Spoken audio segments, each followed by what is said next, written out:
special guest. I just had him come into the room. Everybody, please welcome Tom Thummery.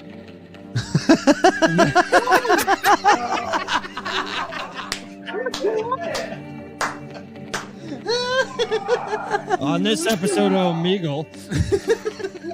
You all know that I'm here, and your white privileges are going to save you tonight, okay, guys? Smooths itself out.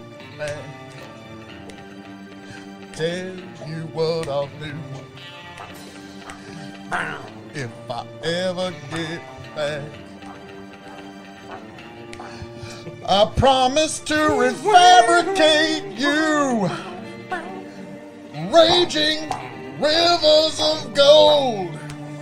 That's what the brochure advertised. That's right. It's time for the Dog and Chicken Show.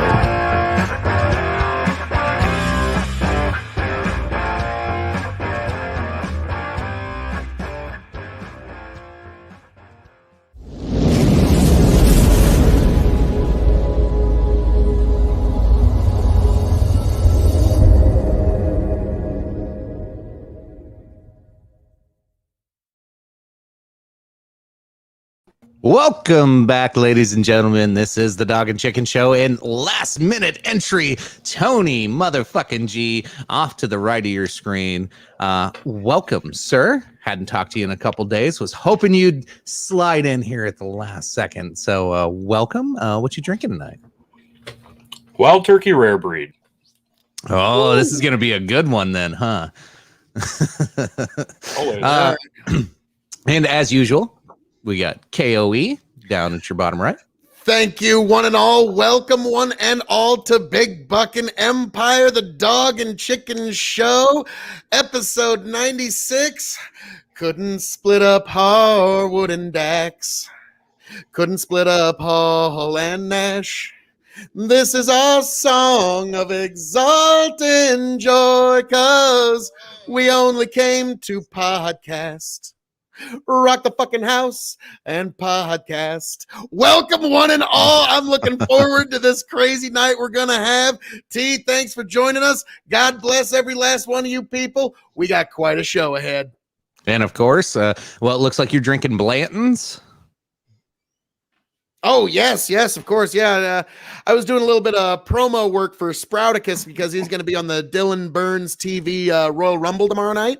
And so I did the breakdown of all the combatants, and I did the welcome one and all to the greatest show in the world, the only way I can do. And yes, and then introducing, last but not least, Leonard motherfucking Skinner. What's up, brother? What's up, fellas? I suppose I'll let you know what I'm drinking here. Got me a little slow and low rye whiskey. Rock and rye.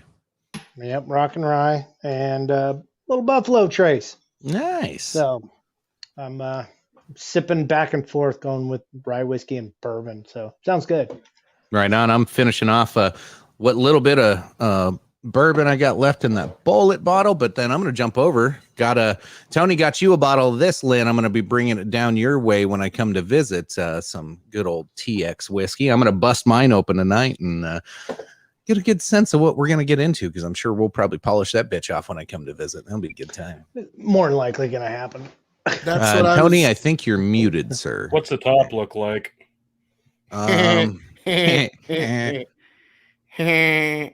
Yeah, but actually, actual. It looks like an actual cork. It doesn't look like it's synthetic. My family and I polished a bottle of that off for 4th of July. It's a synthetic. It's a synthetic cork. It looks real on my end. And I think each individual top of their corks are made. Was it boot leather, Phil? Yeah, it's a cool. certain boot company in Texas. Now they're all completely different. The fact that you got two that are similar is kind of rare, because they use basically the excess boot leather from God, I can't remember the factory, but it's when I showed my dad, it's like, oh my God, that is like the Texan boot right there. And so of course that makes total sense. And actually they've got kind of a whiskey for boot trade agreement now, where they send them leather, they send them back whiskey.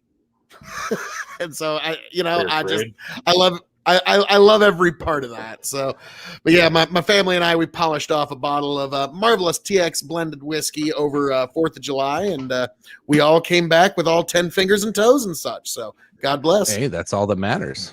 Hell yeah. Well, we got a lot of good topics tonight, guys. Like the news, Phil he did a little promo video off to the side, and he's like, it's been kind of a slow news week. Holy shit, there's so much that's gone on.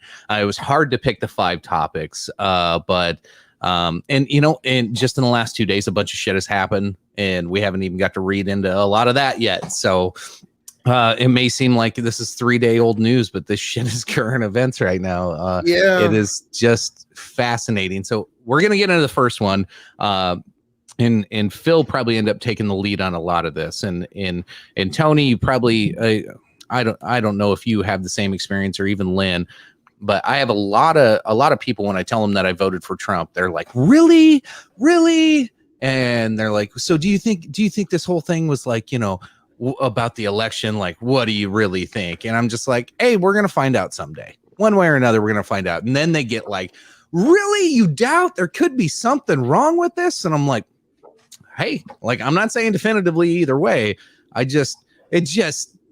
Things just seemed really fucked up, and it's really hard to explain to them why. Tony, Lynn, either of you had that experience, like, no matter who you voted for, anybody just like any skepticism of it just gets shit on? Most of the skepticism I catch is just, pretty like-minded people are usually like, yeah, how did he get the record lead of fucking votes that out of any candidate ever?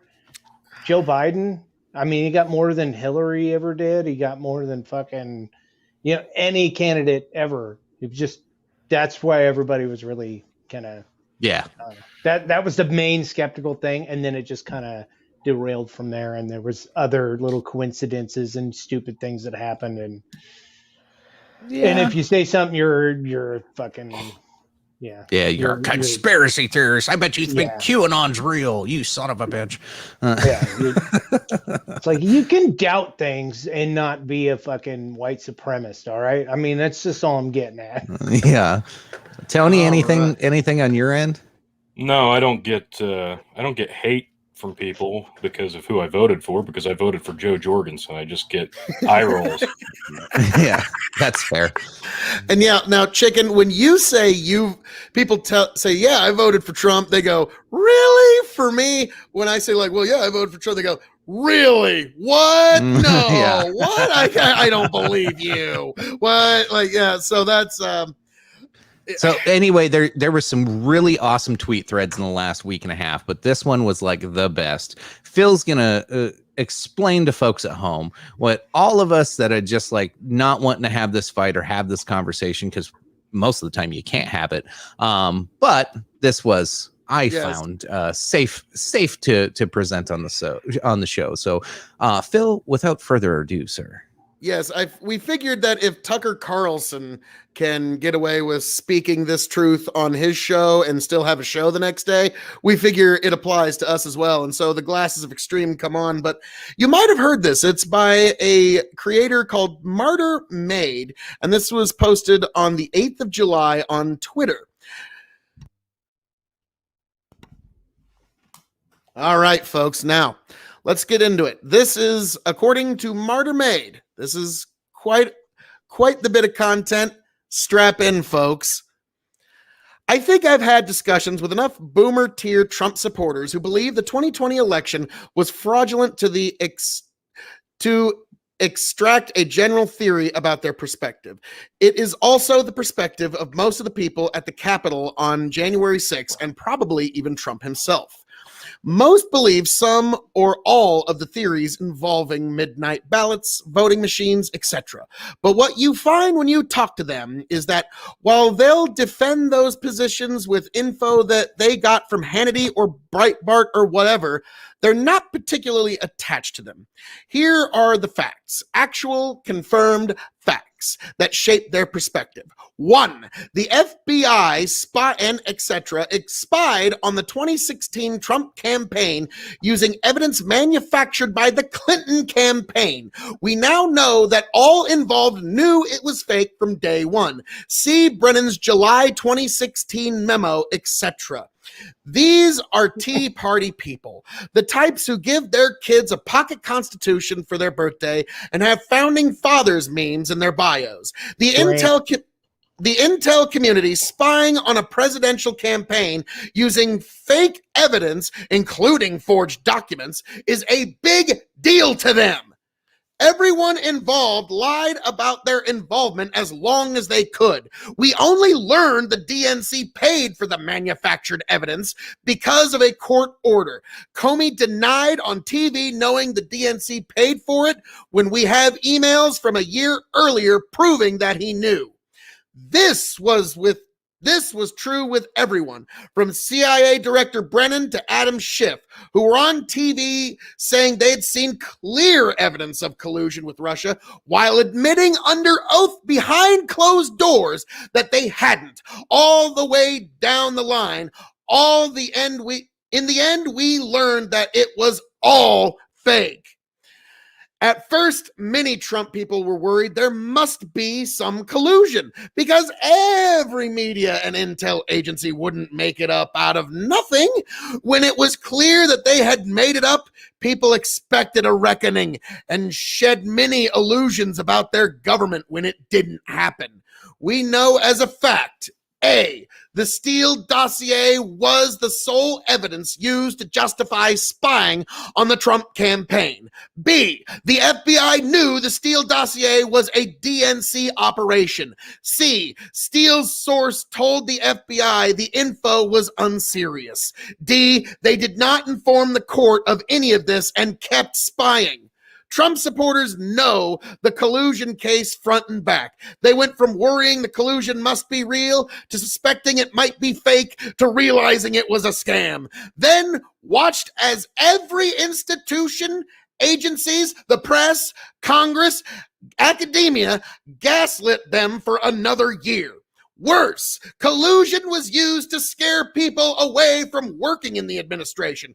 They knew their entire lives would be investigated. Many quit because they were being bankrupted by legal fees. The DOJ, press, the government destroyed lives and actively subverted an elected administration. This is where people whose political identity was largely defined by a naive belief in what they learned in civics class began to see the outline of a regime that crossed all institutional boundaries because it had stepped out of the shadows to unite against an interloper. GOP propaganda still has many of them thinking in terms of partisan binaries, but a lot of Trump supporters see that the regime is not partisan. They all know that the same institutions would have taken opposite sides if it was Tulsi Gabbard versus Jeb Bush election. It's hard to describe to people on the left who are used to thinking of governments as conspiracy, Watergate, COINTELPRO, WMDs, etc., how shocking and disillusioning this was for people who encourage their sons to enlist in the army and hate people who don't stand for the anthem. They could have managed the shock if it only involved the government. But the behavior of the corporate press is really what radicalized them. They hate journalists more than they hate any politician or government official because they feel most betrayed by them. The idea that the press is driven by rating sensationalism became untenable. If that were true, they'd be all over the Epstein story. The corporate press is the propaganda arm of the regime they now see in outline. Nothing anyone says will ever make them unsee that. Period. This is profoundly disorienting. Many of them don't know for certain whether ballots were faked in November 2020, but they know for absolute certain that the press, the FBI, etc., would lie to them if there was. They have every reason to believe that, and it's probably true. They watched the press behave like animals for 4 years. Tens of millions of people will always see Kavanaugh as a gang rapist based on nothing because of CNN, and CNN seems proud of that. They led a lynch mob against a high school kid. They cheered on a summer of riots. They always claim the media has liberal bias. Fine, whatever. They still thought the press would admit the truth that they were cornered. Now they don't. It's a different thing to watch them invent stories whole cloth in order to destroy regular lives and spark mass violence. Time magazine told us that during the 2020 riots, there were weekly conference calls involving, among other things, leaders of the protest, the local officials who refused to stop them, and media people who framed them for political effect. In Ukraine, we call that a color revolution. Throughout the summer, Democrat governors took advantage of COVID-19 to change voting procedure. It wasn't just the mail-ins. They lowered signature matching standards, etc. After the collusion scam, the fake impeachment, Trump people expected shenanigans by now. Fake impeachment, we now know that Trump's request for Ukraine to cooperate with the DOJ regarding Biden's money activities in Ukraine was in support of an active investigation being pursued by the FBI and Ukrainian AG at the time, and so a completely legitimate request. Then you get the Hunter laptop scandal. Big Tech ran a full on censorship campaign against a major newspaper to protect a political candidate. Period. Everyone knows it. All the tech companies now admit it was a mistake. But yeah, the election is over, so who cares?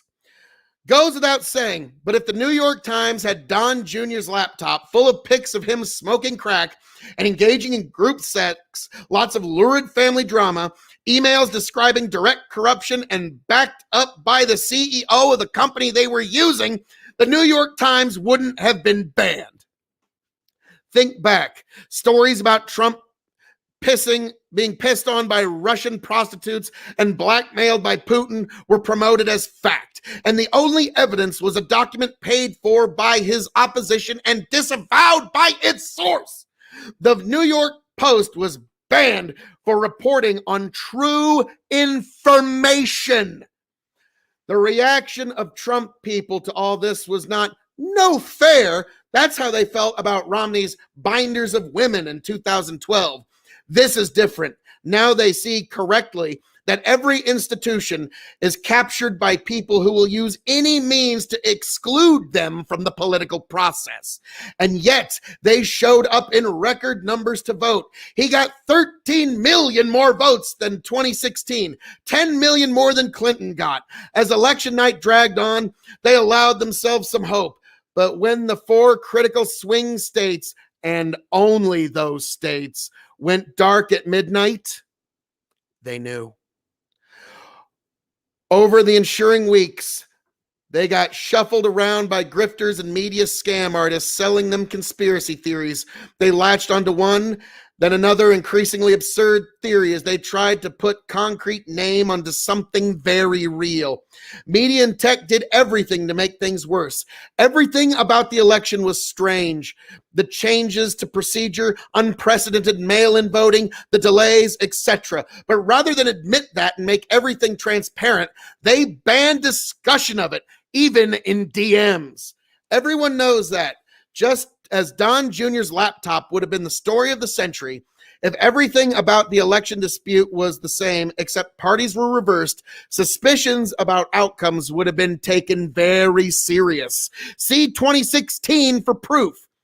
Even the court's refusal of the case gets nowhere with them because of how the opposition embraced mass political violence. They'll say with good reason, what judge will stick his neck out for Trump, knowing he'll be destroyed in the media as a violent mob burns down his house? It's a fact, according to Time magazine, that mass riots were planned in cities across the country if Trump won. Sure, they were protests, but they were planned by the same people as during the summer, and everyone knows what it would have meant. Judges have families too. Forget the ballot conspiracies. It's a fact that governors use COVID to unconstitutionally alter election procedures. The Constitution states that only legislatures can do so to help Biden to make up for a massive enthusiasm gap by gaming the mail-in ballot system. They knew it was unconstitutional. It's right there in plain English, but they knew the cases wouldn't see court until after the election. And what judge will toss millions of ballots because a governor broke the rules? The threat of mass riots wasn't implied. It was direct. A, the entrenched bureaucracy and security state subverted Trump from day one. B, the press is part of the operation. C, election rules were changed. D, big tech censors opposition. E, political violence is legitimized and encouraged. F, Trump is banned from social media. They were led down some rabbit holes, but they are absolutely right that their government is monopolized by a regime that believes they are beneath representation and will observe no limits to keep them from getting it. Trump fans should be happy he lost. It might have kept him alive. The end. Woo! Nelly! There is more truth bomb there than can be addressed in just a few sentences. So there you have it right there, though. Like that summed up the last couple years and everything that's gone on. And no, Jeff Peskoff, not crying the guy lost. If it was enough to trigger the comments section into a nuclear meltdown. Yeah, apparently. Jeff's my guy, man. He's my dude. How'd Bernie do, by the way, Jeff? Anyway. Yeah, he's the cuck of the Democratic Party now, isn't he? Anyway. But yeah, so that was an excellent thread written by Martyr Maid. It was read on Tucker Carlson, but I thought it needed just a little bit of that Phil je ne sais quoi for all of you beautiful people. I really had to. Yeah, it's it is the year of our Lord 2021, and we are moving onward and upward to all of the beautiful things that are this year, and we are soon moving on to Phil KOE 2024. So, folks, yes. You triggered Jeff. I love it. That's not hard. Jeff, welcome back to Facebook. Waking up is triggering Jeff, so he took a Facebook hiatus. So, gentlemen, what are your thoughts? I think I've said quite a bit there. Yeah. First off, I do remember saying drink when you said constitutions. Now we got to drink twice. Yeah, definitely we got to drink. Let's just take like 3 drinks. I'm sure he said some other words in there in the middle of all that. I mean, I got muted when I said drink. Yeah. I started laughing. I saw you giggling. He wasn't the only really good Twitter thread I saw this last week. Zuby, you guys know who Zuby is? He had the 20 things he learned through the pandemic. Oh yeah. That was a really good thread. Maybe we'll save that for the post show to read through. But there was a lot of things about how much of America is just willing to just give up all their rights for authoritarian regimes to just, tell them what to do and not have to, have any thought of their own. And this kind of goes back to the Sam Cedar, jumping in on Crowder and H3 thing, because the whole argument was H3 was like, well, the experts say to do it, so just fucking do it, brah. Like, you don't have to question authority, brah. Just, they stick a needle in your arm, just do it, brah. Like, it's just really irresponsible for a content creator or anybody that has a large following like Ethan from H3 has to just say shit like that. Like, I get his audience was probably like, yeah, I'll stick a needle in my arm, bro. What are you gonna put in it? I don't care. Just do it, bro. Like, the world is a gross place, and that's pretty much what Zuby just like lined out 20 things of. Yeah, and he fucking nailed it on every point too. Yeah, and I was on a panel not too long ago. It was on Twitch, and there was one guy that was saying he would want information that is correct but not verified. He would want it censored, and I was like, my God, what the until the information is absolutely verified by the official sources, he would want it completely just censored. And we were talking about the lab leak theory. And I was like, so what if that ultimately turns out to be true? Would you want that censored until it's verified? And he said, yes, I would. And I was like, wow. So you would want the actual factual truth to be censored until it's there. Wow. Okay. And that's why when you're a free speech advocate, you generally don't have to worry about being called a hypocrite too often. Yeah, typically not. If you're curious, you want to read ahead on the Zuby thing while watching the show. Here he is on the screen here. So at Zuby Music, but he goes through quite a pretty long list here. And I think both the left and the right would agree on a lot of these. You might have contention with some of the points on here, but I thought it was pretty base take. Pretty based. Okay, like Urasama here, this brilliant philosopher king, just dropped something that I really need to just drop right now. Do it. And this is really you just summed it up perfectly there, Urasama. People should be able to spread false information. Otherwise, we need to allow untrustworthy people to decide what is true. It's a matter of credulity versus incredulity, I suppose. And so that's, I mean, I've often said, who is to decide? Is there anybody in this audience that feels that they're not grown up enough and they need to have someone decide for you what is fit for you to read, what's fit for you to discuss, what's fit for you to know? Is there anyone that you would like to decide for you whether or not you should be able to hear something that you might need to hear? So to be frank, there is no one who can decide. And so it's got to be you in the end. I think I'm not going to go into deep into any conversations we had on the side this week, but I mean, we call each other out on shit all the time. Sometimes we fuck around with it and joke about it, but that's what normal people do though. Like you get some crazy fucking story that drops on your lap and you think it's bullshit. You go, bro, why are you throwing this shit at me? And then you figure it out from there. Right. So I think most people do that, but then when it comes to like specific news sources, you brought up CNN in that thread several times, and just the whole corporate media complex. When you think about it, like remember back in the day, like journalistic integrity, remember had to have 3 sources to confirm a story before an editor would allow it to like move on and get published. Like where in the fuck did that go? That's funny. That's funny. I know, right? Where did journalistic integrity go? It shouldn't be funny, but it is. It is kind of funny. It's gone out the window. Well, no, because now it's gone to Wikipedia where they just link each other's stories and like jerk each other off until they can have three sources and then defame somebody on Wikipedia. That's pretty much how it works now. Anybody who, whenever I'm like, where do you get your information? Where do you do your research? And they go Wikipedia. I'm just like, okay, sure. I believe everything you say. Wikipedia is good for a lot of stuff. Don't get me wrong, but yeah, can't I just like type anything into Wikipedia and just change the whole narrative? I don't know if you can still do it now. Like they've shrunk it down to some level now. Yeah. But if you're still dedicated, if you just want to be the most dedicated troll in all creation, you can still do it. What's Jeff bitching about now? I accept Bush winning twice. Vosh didn't. When I was on a panel with Vosh, he was still getting into the butterfly ballots. He still he was still contesting 2000. Fucking 2000 with his blue and on bullshit. And so that was a fun time. Anyway. So Jeff, I was not impressed by his performance. And Jeff, this is an audio podcast too. So let me read the comments so we know what you're talking about, Phil. I accept Bush winning twice. I accepted Trump winning in 2016. I accepted Bernie losing. No, what happened to Americans?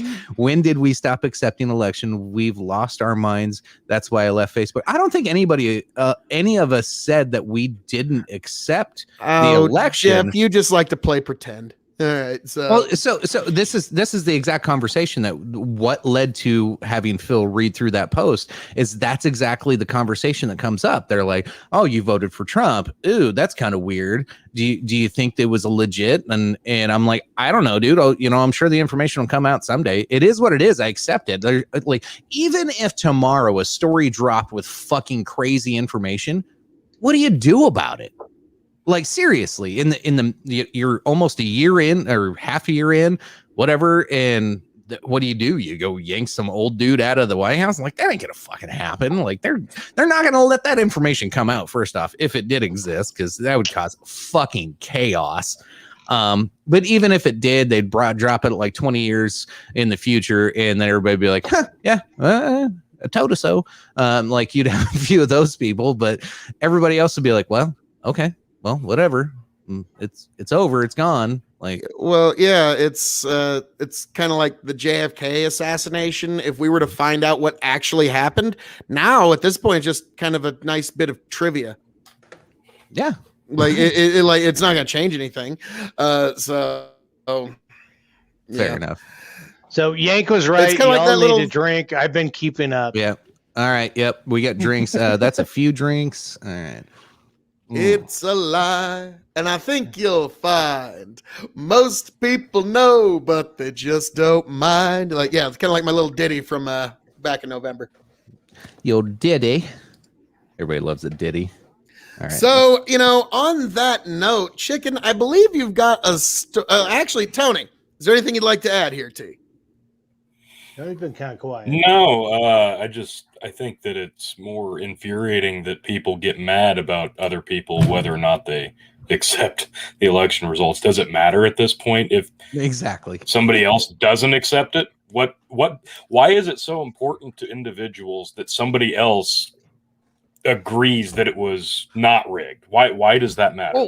I know. It's Why? one of the most important things, actually, because government can only govern if it has one thing: credibility.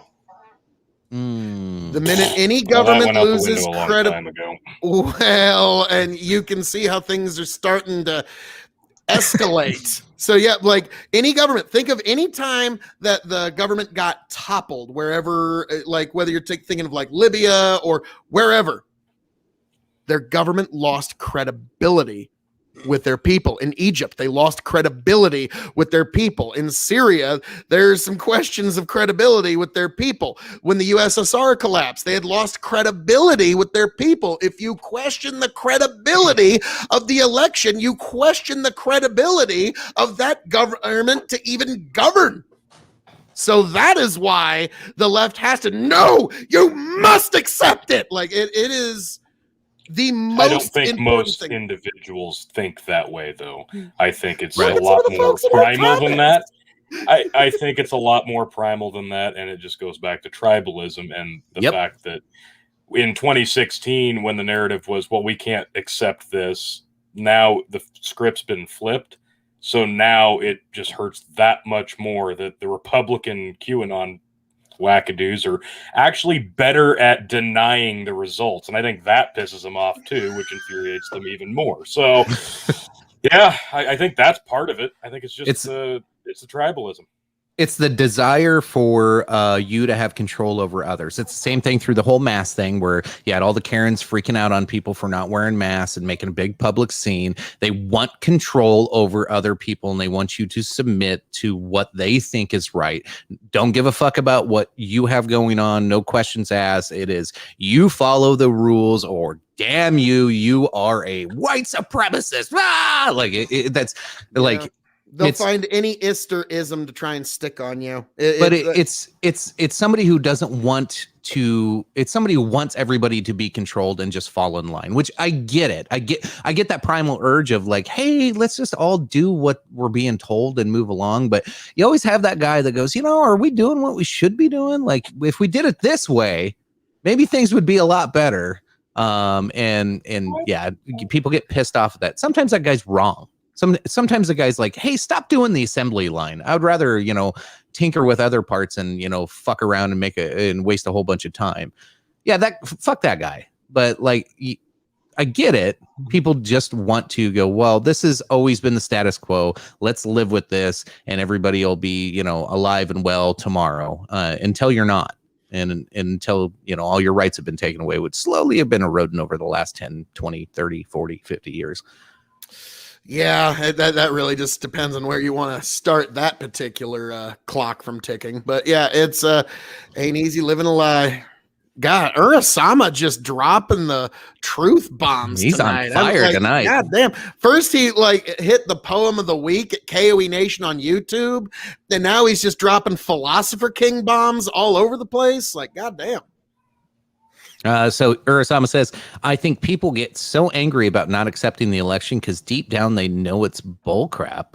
And no, I didn't see the end of that one. And no, they can't admit it. It ain't easy living a lie. Yeah. Maybe. Hey, I just got to make a quick little thing. Is like when he throws a little emoji in the middle of his comment, fucking tits, dude, tits. Tits. I'm not sure what this one was in response to, but that one's interesting. Yeah, I have no idea what that's supposed to be. That has to do with the mask thing, I think. Maybe. Oh, Maybe gotcha. you can elaborate. Yes. But the thing is, if you were vaccinated, you die. That's right? that. Well, no. So that's a good example. If it is about the mask thing, you're making huge assumptions, major assumptions. Like the facts have laid themselves out pretty goddamn clearly. A lot of people read them early. But if that is the assumption that if you ran into somebody not wearing a mask and you freak out and have a Karen moment because somebody else isn't wearing one, and you demand that they put one on with no regard, care, concern, or questioning of that other person's reasons for not wearing one, you're irresponsible at that point. But society, corporate media really push the opposite of that. You don't have a right to not wear a mask or be free in your own persons and in if fucking some people's fucking instances in their own private property. Fourth Amendment's been getting a big steamy shit on it in the last 24 months. Let's be frank. Fourth Amendment's always been bullshit. Oh yeah, it's always been progressively getting worse and worse, and they've been chipping away at the Fourth Amendment for years. But now with this last particular push, we're supposed to be secure in our persons and our papers when we travel about, and now we're very close to it. Do you have your papers with you, citizen? We're getting very close to that, and so that we were never supposed to be a nation where you have to have your papers with you at all times, and yet here we are. Yeah. Yeah, and where I was kind of getting with what I was talking about was, yes, if you've been vaccinated, then you shouldn't wear a mask. That's what Biden says. So where I'm getting at here is, if you didn't get vaccinated and you still choose to not wear a mask, you're gambling. That's fine. But the only people you're hurting are the other fucking. Wear masks. You're hurting the other people that don't want to wear masks either. So in the mask wearing people should be, kind of betting that the guys were fucking wrong the whole time, and the people that are not wearing masks will all die off, and y'all be fucking happy because all the fucking assholes are gone, right? Allegedly. So just let people not wear masks that in a video choose game. not to. In my opinion, just let them go. Just trying to in my opinion, that's the good. There we go. In his with. opinion and in a video game. Let me throw them caveats in This there. is not a factual statement of the Dog and Chicken Show. Because we don't want to get canceled on Twitter or the Facebook or the fucking. I don't know if these are all jokes, people.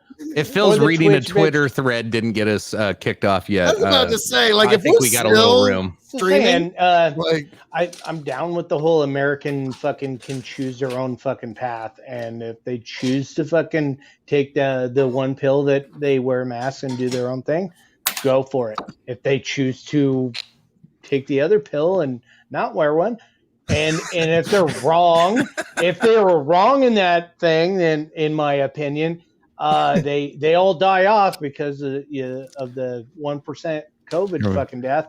They chose to live that way, and it's the American right.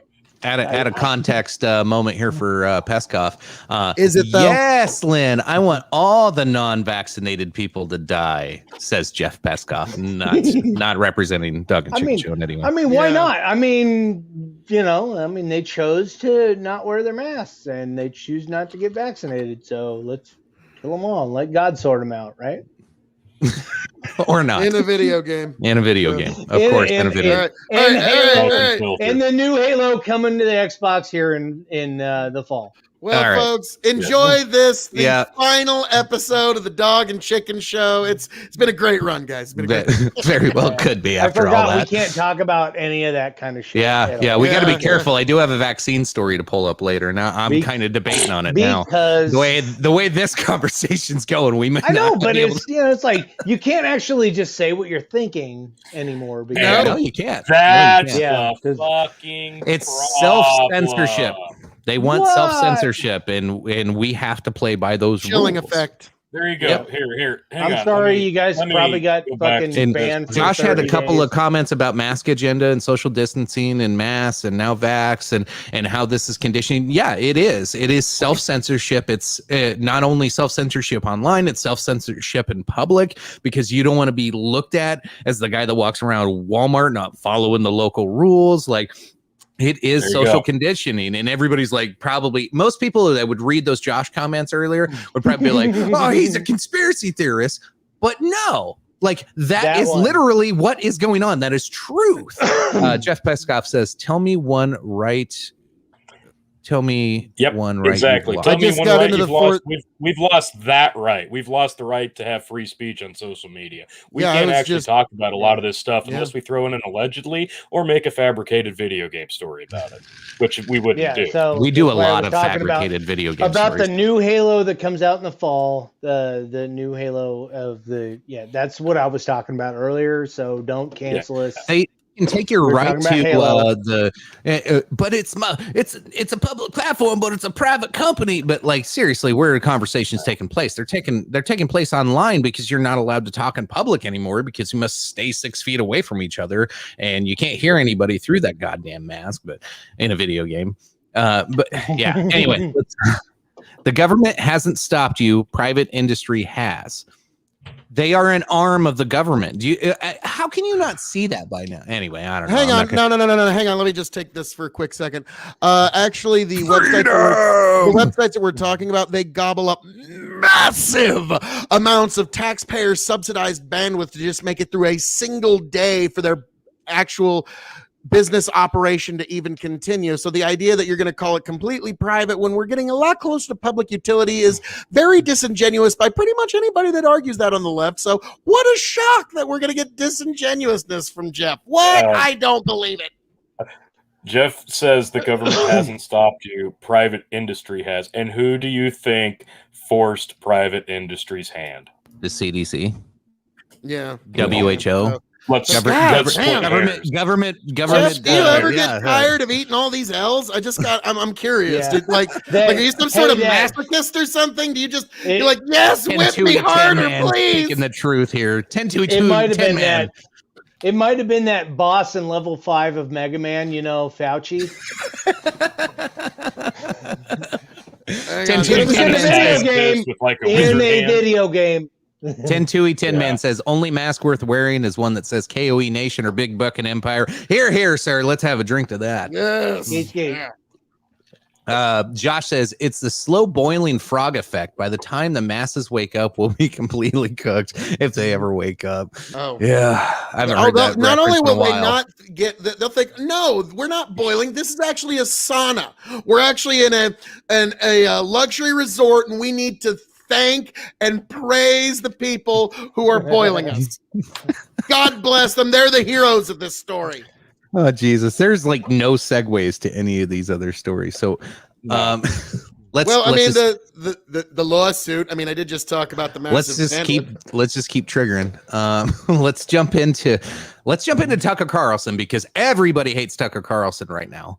I'm like just gonna almost- look at you with like this look. Oh, of I just, love like, this kind look. of like, Yeah. Give me the Tucker look. I love it. What the hell? Why didn't it go? So- There it is. There's the Tucker look. So You guys Tucker, might let me have tell you all- about a couple of things I noticed this week. That's the look he gives everybody. I fucking Like, I love wonder that. if, like, when he's Yeah. alone in the shower in the morning, like, I wonder if, like, that's just like his just resting face is just. He looks like he's Like, always in the middle of a bewildered. big fog, and he's trying to make out what's ahead of him. Like, That's the look I give whenever I'm watching like some of these Twitch Goodbye. panels that Phil gets on and I hear some stupid fucking comment. It's the look I give while I'm like, Yeah. People really think that way? Oh god damn, you'd be shocked. Oh no, I know I am shocked like every the time. stuff that I think is like, okay, that's like cartoon character. Nobody really believes that. You're like, no, I believe this with every fiber of my being, and fuck anybody who thinks different. Like, whoa, wow.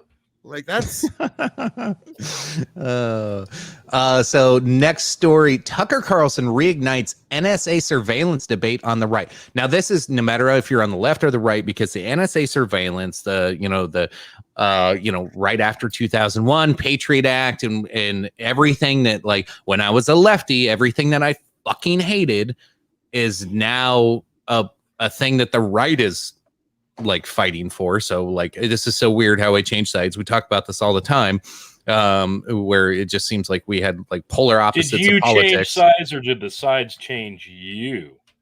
I have no idea what the fuck's going on. I'm pretty sure 2012, the Mayan calendar ended and we had a polar flip of everything in the fucking world. Because me and Phil don't yell at each other every day like we used to. Like, we seem more in common than we ever did. And I'm like, I hate it, Phil. And then 2012 happened, and then we're like, fuck the government. No. I find in a video game. I find you okay in small doses as well.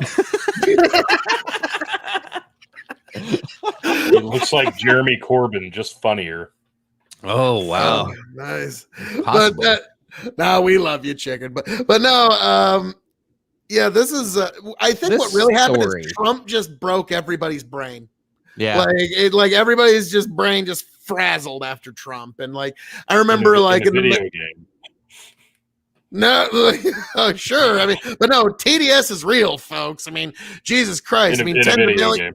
Tens of millions of people voted based on their Trump derangement syndrome. So yeah, there's there's actually psychologists or psychiatrists who actually have papers about Trump derangement syndrome. Oh yeah, we had a whole episode on that. Yeah, and so that's it's shaped our world. And like I even said, I think it was last year about this time, it's like Trump has broke everybody's brain. We have Republicans wanting to give universal basic income and Democrats saying, how are we gonna pay for this, means testers. Trump has broken everyone's fucking brain. And it's never been the same since, and I don't think it ever will be.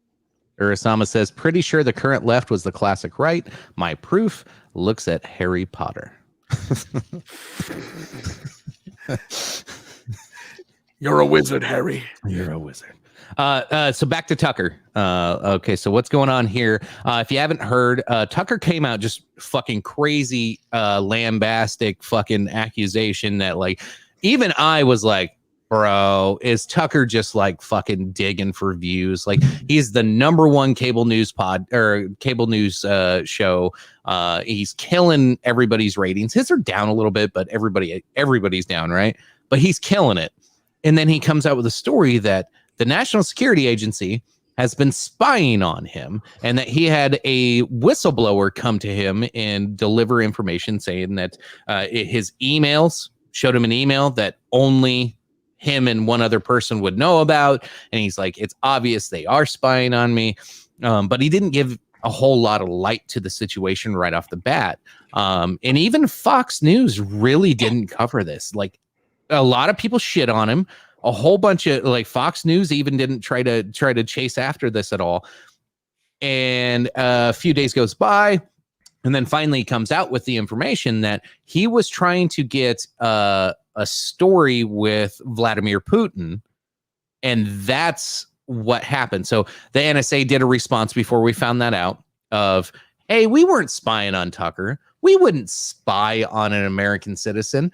We spy on foreign citizens. So like they did a denial, non-denial, weird like message that they sent out to everybody, which is actually something that like Glenn Greenwald was the one that like broke a bunch of fucking stories in the past of how the NSA is spying on all of us by not spying on any of us in looking at foreign actors. So like everybody knew this was bullshit if they actually knew what they were talking about. Yeah, that I remember when I was on some panels, that was the justification. Like, no, they're not spying on Tucker. They're just spying on foreign actors that happen to be talking to Tucker. And then they take Tucker's emails and will likely use them against him. Distinction without a difference. Exactly. So either way, whether Tucker was being honest, we are not promoting that big M. Damn it. They kill millions of people. No, I love the big M. They always have coffee for me in the morning. Anyway, Tucker Carlson reignites NSA surveillance debate on the right. Now, this is why I like this, because this is the actual headline story you need to have. It reignites the debate on like, are we spying on ourselves as a government right now? And Tucker brought this conversation back to light. It needs to be talked about. It's gotten ignored over COVID this whole time. Urasama says, supposedly put in spearfishes for Pike. And if that's true, I got to admit, he could probably kick both Biden and Trump's ass at once. That is very likely. He's a judo black belt. Yes, I got to inject here. I actually have Vladimir Putin's book on judo. It's an excellent book. Now, the judo end of it is pretty basic stuff. It's anything you would get in Jigoro Kano's My Judo book. But the part where he gets into wrist locks and basically what you could tell was the shit he used in his time in the special forces type of stuff is A+. And so, yes, Putin could kick the fuck out of, like, I'd say 98% of humanity you put in front of him. He would beat the flying fuck out of them. There's just 2% of highly trained people that could probably put up a fight against him. All right, so back to the story. Yeah, Putin's a badass. He is. Controversy over Fox News, blah, blah, blah. The big story here, like I said, it's reinvigorating the talk on the NSA. So 15 House Republicans led by Representative Louis Gohmert, Texas, Bill Posey of Florida, sent the NSA a letter on Tuesday demanding explanations of its surveillance practices and how a U.S. citizen's communications might be lawfully be ensnared in its spying in foreign nationals. Rand Paul, Kentucky Republican, longtime critic, of course, jumped into the investigation. I write you to demand that the investigation of the NSA alleged spying and unmasking of Tucker Carlson, as well as any leaks of his private emails from the NSA to other reporters. So, like, they're grabbing this information. Reporters are getting a hold of it. So there's leaks coming out of your national security agency, which is supposed to be the ones that are collecting data. We know they're collecting all phone calls, all text messages. All this shit's already, like, data mining's happening with the NSA. This is pretty public knowledge at this point, unless they've done something that I don't know about to stop it. So really all they have to do is, like, they have all the information. They're not sitting there. They don't have people listening. It's not like Lynn eating McDonald's with headphones on, listening to conversations on the phone. It's like they do a search of Phil KOE. As they should. They'll do Phil KOE, government, insurrection.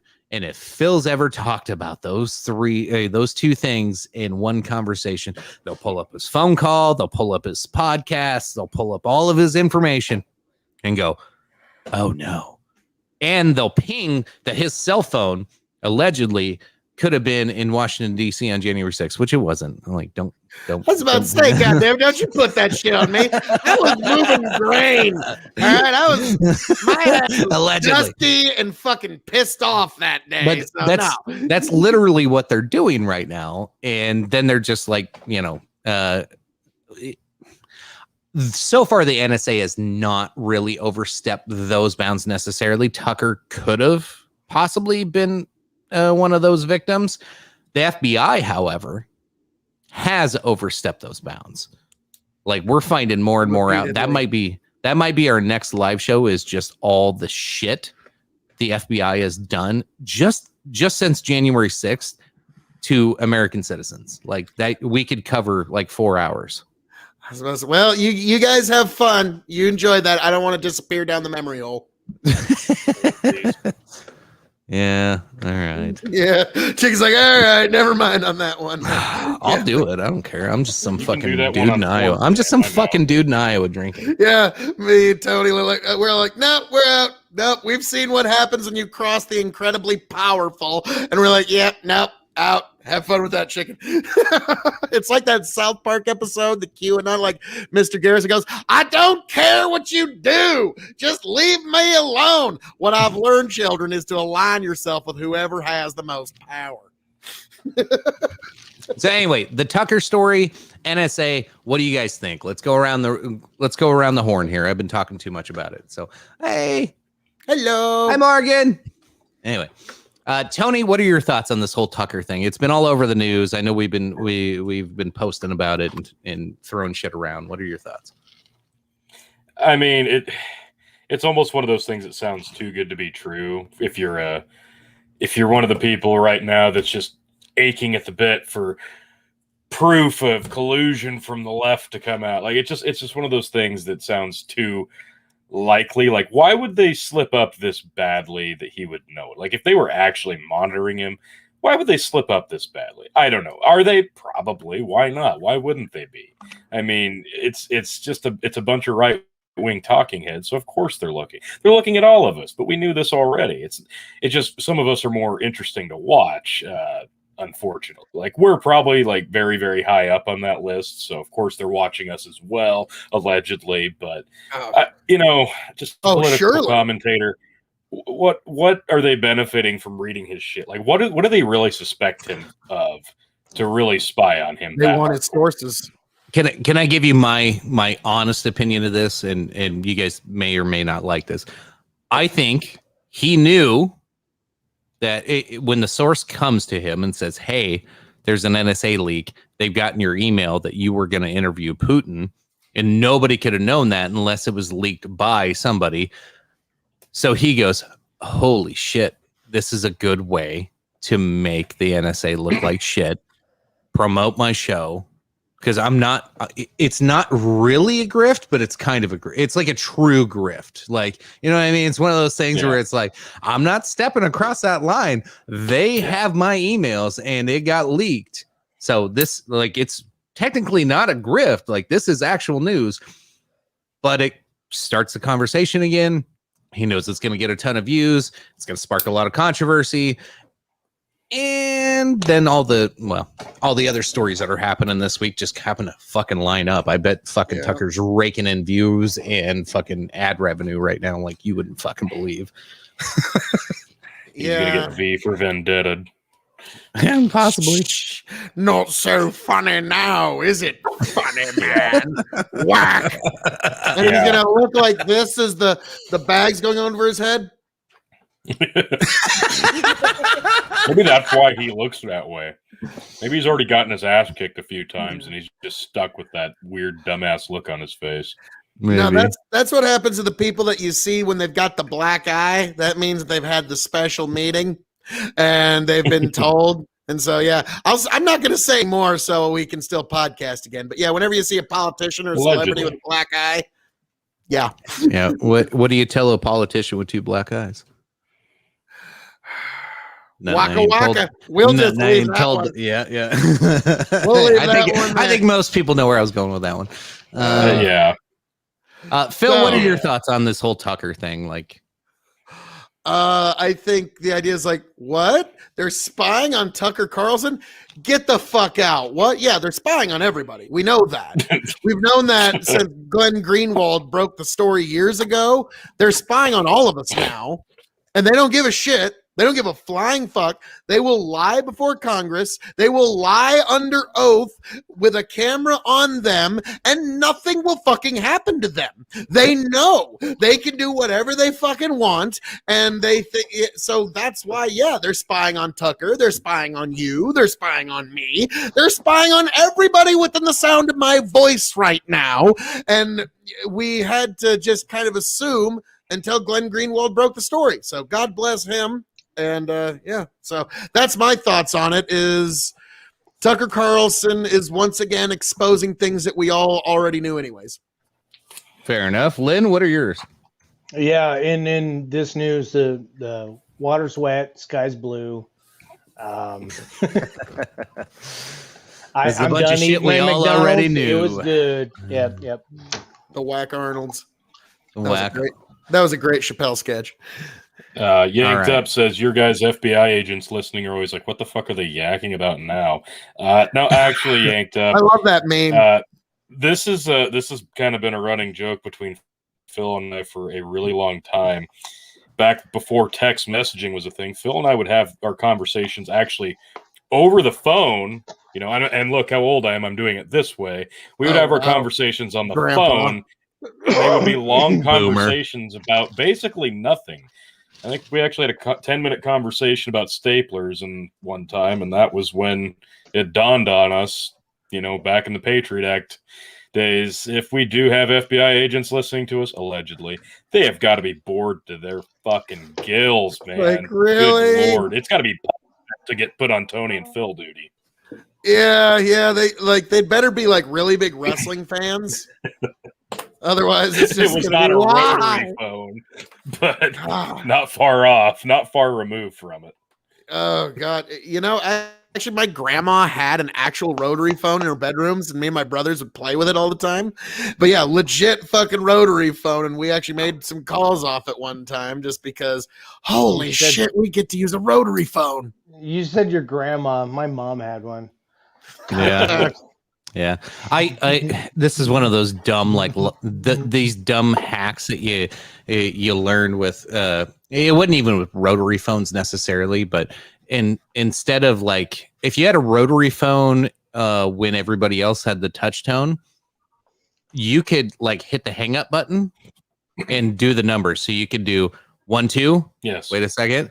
1, 2, 3. And they would count as 2, 3, and you could tap the hang up button instead of doing the rotary, and it would count as clicks on there, and it would act like a rotary, but it was a hell of a lot faster to fucking dial. Sometimes you could just be like, did it, and like if somebody had a really cool number that was like 2122121, like it'd be like you could be a badass calling somebody. Yeah, but you just hated assholes that had zeros. Jesus, fucking dicks. I remember fiddling with the payphone out front of the courthouse, and I don't know what we were doing with it, but we pissed off the operator because it called us, and we were freaked the fuck out. We thought we were going to jail at the ripe age of like 8. I'm not going to touch that. Yeah. Next story. No, I would suggest not touching it. I actually, funny enough, I had a payphone operator when I was a kid call me. So I'm sorry, sir, you need to put more money into the phone. I'm like, oh, yeah, let me do that. Yeah. Here's me rubbing the fucking phone on my nuts. Yeah, let me get right on fucking putting more money in there for you. Hang up. I'm like, yeah, I don't know how I just magically got there. They called back and said, put more money in. I'm like, no, thank you. Anyway, next story. Trump files class action lawsuit against big tech. So he's going after Facebook, Twitter, to name a couple. Woo! Oh, sorry. Is that out loud? Is this what he meant by being reinstated in August? Is maybe this lawsuit? No, I don't think he actually ever. He's never said that. That was just a QAnon thing. I think that was just a made up thing. Mike Lindell. Lindell and my pillow. I really gotta say, me jumping into American politics has not really helped my whole selling pillows thing. Did you see the story real quick before we jump into this? Now that you mentioned, we talked about Mike Lindell. So there was a Jill Biden staffer that went home to see her or stay with her mom for a weekend, and her mom had like completely redone her bedroom with My Pillow stuff, the sheets, the pillows, the whole bedroom that was with My Pillow. And she loved it. She's like, wow. Oh, my bedroom was so beautiful. It's so comfortable. I love it. And I want to tell my friends all about it. Mom, where did you get all that stuff? And she was like, oh, it's all that My Pillow guys stuff. Because her mom's not politically active. She melted. She had a meltdown. She told her mom to fucking throw it all away and burn it. Oh, God. I don't know if that story is real, but I imagine it probably is. I want to believe that it is. That story happens probably at least 1,000 times in this country of like, yeah, my wife, she likes Biden, but I like Trump, or my husband likes Biden and I like Trump. Oh, you like these sheets, dear? You like them? Yeah, winky. They're My Pillow. No. I have haven't a My slept that Pillow. good in ages. Well, they're Mike Lindell's. No. I bought a My Pillow like 4 years ago. I bought it for my wife, and she didn't like it, like for whatever reason. And so I was like, well, I'll fucking take it then. Your wife's a liberal. I am Mike Lindell, and type in promo code Q for 17% off of your My Pillow purchases. Unfortunately, upon hitting proceed to checkout, you will immediately be placed on an FBI watch list for My Pillow. That's unfortunate. These are all jokes, folks. I don't know what the fuck I'm talking about. All right, let's get into this story. Former President Trump is suing Facebook, Twitter, and YouTube for banning his accounts, arguing in remarks on Wednesday that they have violated his First Amendment right to free speech and illegal, unconstitutional censorship. Mr. Trump was barred from Twitter and Facebook after a mob of his supporters overran the Capitol in a deadly attack. We'll get to that on January 6th, with the company citing concerns that he would encourage more violence. We are demanding an end to the shadow banning, a stop to the silencing, and a stop to the blacklisting, banishing, and canceling that you know so well, Mr. Trump said on Wednesday. I'm confident that we will achieve a historic victory for American freedom and at the same time, freedom of President speech. Trump, by the way. They're wrong on that. That's President Trump, by the way. Fair enough. I was just reading off the list. Anyway. Well, I mean, feel free to correct their bad. You'd think being journalists, having like past English classes, they would know this, but hey, what are you gonna do? So let's go to Phil first. What are your thoughts? If you throw in former. Yeah. Or well, they you don't have to. It's like even former senators. Mr. Trump. Well, no, even former senators and stuff, they just refer to them senator. It's kind of like when you become a doctor, you've earned doctor forever, even after you've retired. So it's the same with elected officials. So, I'm sorry that this particular journalist, they just weren't quite up to snuff. They got to go back to English Lit 101, but hey, it is what it is. Hey. So Phil, what are your thoughts on this lawsuit? Like, is it got legs? What's good about it? What's bad about it? Oh, I think it's definitely gonna. Are we doing a drag slow out. clap?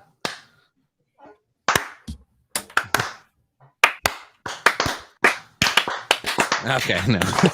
I was swatting the imaginary fly. Anyway. Bye, No, kiddo.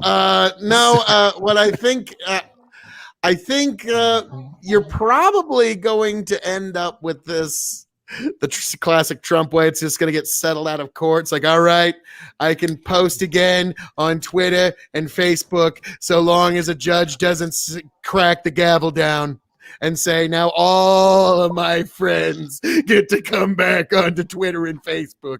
So, yeah, I think he might actually get something out of this because that's how Trump generally operates. I don't think this is going to get thrown out like the other lawsuits because this is, like, even the Supreme Court has stated that our current laws are not adequately addressing the current usage of the internet. And so, this one could now. God, could you imagine Trump's lawsuit getting argued before the Supreme Court? Not this one. Well, no. Could you imagine? I just want to think in the hypothetical there. Think of could that be potentially a conflict of interest if it is a lawsuit brought about by a president that nominated you? Okay, yeah, that's interesting. Fascinating. Now, I think the justices will be able to say we had so few conversations that I'm not going to recuse myself, but that is one of those, that just occurred to me, and I'm just kind of thinking out loud, but I don't think there's ever been precedent for that in American history. We have had a president serve on the Supreme Court, but we've never had a president bring a lawsuit like this to the Supreme Court after being a president. Classic TX whiskey. I'm in love with this. This is good stuff. Yep. It's now, granted, I had a mixed drink in this before, but I'm like root beer. Wow. Yep. No, that's all the whiskey. That's all the whiskey. This is fucking good. What TX whiskey is a blend of bourbon and malt whiskey. So if you like scotch and you like bourbon, Mhm. there's both of it blended perfectly in that Man, particular bottle. This is dangerous. Okay, my problem with your analysis on this, Phil, is this is a class. I agree the interesting concept of the Supreme Court and being nominated by him, but like this is a class action lawsuit. It really doesn't have a lot of legs, in my opinion. Like I think this is gonna die really fucking fast. This is a pipe dream fucking lawsuit to get attention, to grift. I've seen it on Facebook. Everybody's like, do you support President Trump's class action lawsuit? Send money here. I'm like, oh, God damn it. He's doing that again. Oh, Yeah. This is a way to get yourself seen on social media after you've been banished by social media. Yep, that's what his From the Desk of Donald Trump was all about. And I like how there's buttons so you can share it on Twitter and such. It's like, and if Didn't you he would close it down? I think it got closed down for a while. I don't know if it's back up yet, but it's one of those. And if you would like to just sacrifice your Twitter account for me, you can share me talking shit about Mitt Romney or something. Like I think it's hilarious that people were more willing to storm the Capitol on his behalf than they were to sacrifice their social media accounts. It's like, okay, I mean, we're not gonna like sacrifice our Twitter. Oh, absolutely! I'll go smash a window. How are they gonna? How are they gonna send their? But how are they gonna no, send their I'm sure I selfies? can give up my Facebook. How are they gonna send their selfies? Don't fuck is up Instagram the cool with them or not? I'm assuming not. They're owned by Facebook. Probably not. Now. So what's left? What's left? I mean, is Snapchat cool with him at this point? He never joined Parler. No, he never went anywhere else. That's the best part about Parler. He was on Snapchat. Snapchat killed him. Yeah. Yeah, so basically, I'm like, what did Trump post on Snapchat? I'm curious about that. Was he doing like? Did he put like emojis over his nipples at 3 a.m. and send pictures out to all of his followers? No, it was just like Alex Jones. They made the decision. The switch was pulled, and like to me, that is an outrage. That what if on Trump election had an night? OnlyFans? Well, on election night, the night the election was going Lynn's down, Trump was censored here. And Damn. so you, me, everybody as an American citizen, you should want as much access to what any particular president is thinking at any given moment to give you the most informed decision. So this is clear, blatant, unapologetic election interference on the part of the big tech companies. And that's why, like I said in the speech earlier, people are figuring a reckoning is coming on that. And whether it comes from the Supreme Court or through legislation or by whatever means, that reckoning is eventually going to hit. So that's why the tech companies are starting to get a little leery, because they know if they go too hard, why, thank you. I mean, like, don't get me wrong, I've asked a lot of brilliant questions, but that one's pretty brilliant too. Urasama says, Alex Jones says, even Uber denies him service, cannot verify but his own words. But I think he said he could get a ride from Lyft. I think I know what podcast you're talking about. He was on, I think he was on Michael Malice here last week, which is I could see Alec, like, who knows, like, what got Alex Jones banned from Uber was like he's in with some Uber driver that doesn't like know conspiracy stuff or anything, and let me tell you about the chemicals turning the frogs. Like, there was this dude who like scared the shit out of me, man. Like, oh, I thought the world was gonna end by the time he got out of my car. Yeah. Come in wearing his Hang on, tinfoil hat before we and move shit. forward, Lynn has a really good point. So, yeah, what if Trump had an OnlyFans? They'd probably ban that too somehow, some I think way. it's brilliant. But, yeah, I mean, he would just get on and instead of like stripping naked and doing some weird shit, he would just his like, OnlyFans page would be brilliant. It'd be awesome. It'd be the most spectacular OnlyFans. He would be the only fan on OnlyFans. Let's be real. He would just, everybody would leave all the other OnlyFans channels and come to Donald Trump's OnlyFans because he is the only fan page. Can you imagine if Pornhub didn't get rid of their political side when people started uploading like political shit on Pornhub, like, yes, you can find the best Donald Trump analysis only at Pornhub and OnlyFans, where you can see this official speech. And OnlyFans for his hair. Yes. He should watch start me his comb own it. called Tremendous Fans. You gotta subscribe to my Tremendous Fans. It's the most tremendous website. It's got a paywall. Not even the lefties can get in there. We've got a bouncer out there. It's Alex Jones. He's screening everybody who signs up. It'll be tremendous.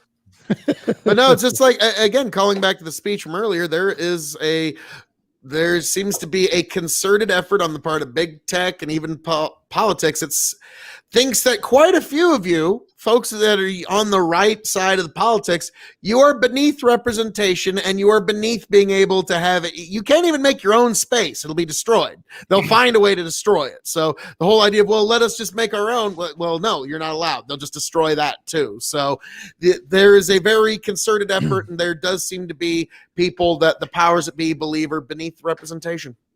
Yeah, you got that. And then Yanked Up said he'd pay for dancing on the stage, though. Yeah, good God. Lynn's like, fuck, man. Shit's getting too far here. I think Chicken nailed it on the head. This is probably a pipe dream. It's not going to go anywhere. But I said this days ago. Even if this is a catalyst to get somewhere in the public versus social media horse shit that is just blatant censorship because of their privacy loophole crap when we have to sign up. Either sign up and click the box, or you don't get to sign up. Fuck that shit. It's annoying as hell. I've been banned on TikTok like 3 fucking times. How many times have I been booted off of Facebook? How many bans have I gotten all over social media? It's ridiculous. And I'm not saying I didn't earn them by today's standards. I absolutely probably earned most of them, half of them for sure. But even if this is a catalyst to get something rolling in terms of lowering the bar in terms of what we are allowed to do on social media platforms and applications, Trump's been on the ticket twice. I haven't put his name down once. If he is the catalyst to getting social media back to freedom, he's got my vote in 2024. I'll say it again. Lynn, Right. any thoughts on that before we wrap up this one? None. All right. So You do it. You good. You good. Did it. Fucking nailed it. Okay, so if they kick you, if everybody just gets kicked off of social media, not allowed to have a public platform online, you know what's going to happen next? They're coming door to door, baby. Joe Biden announced he would do.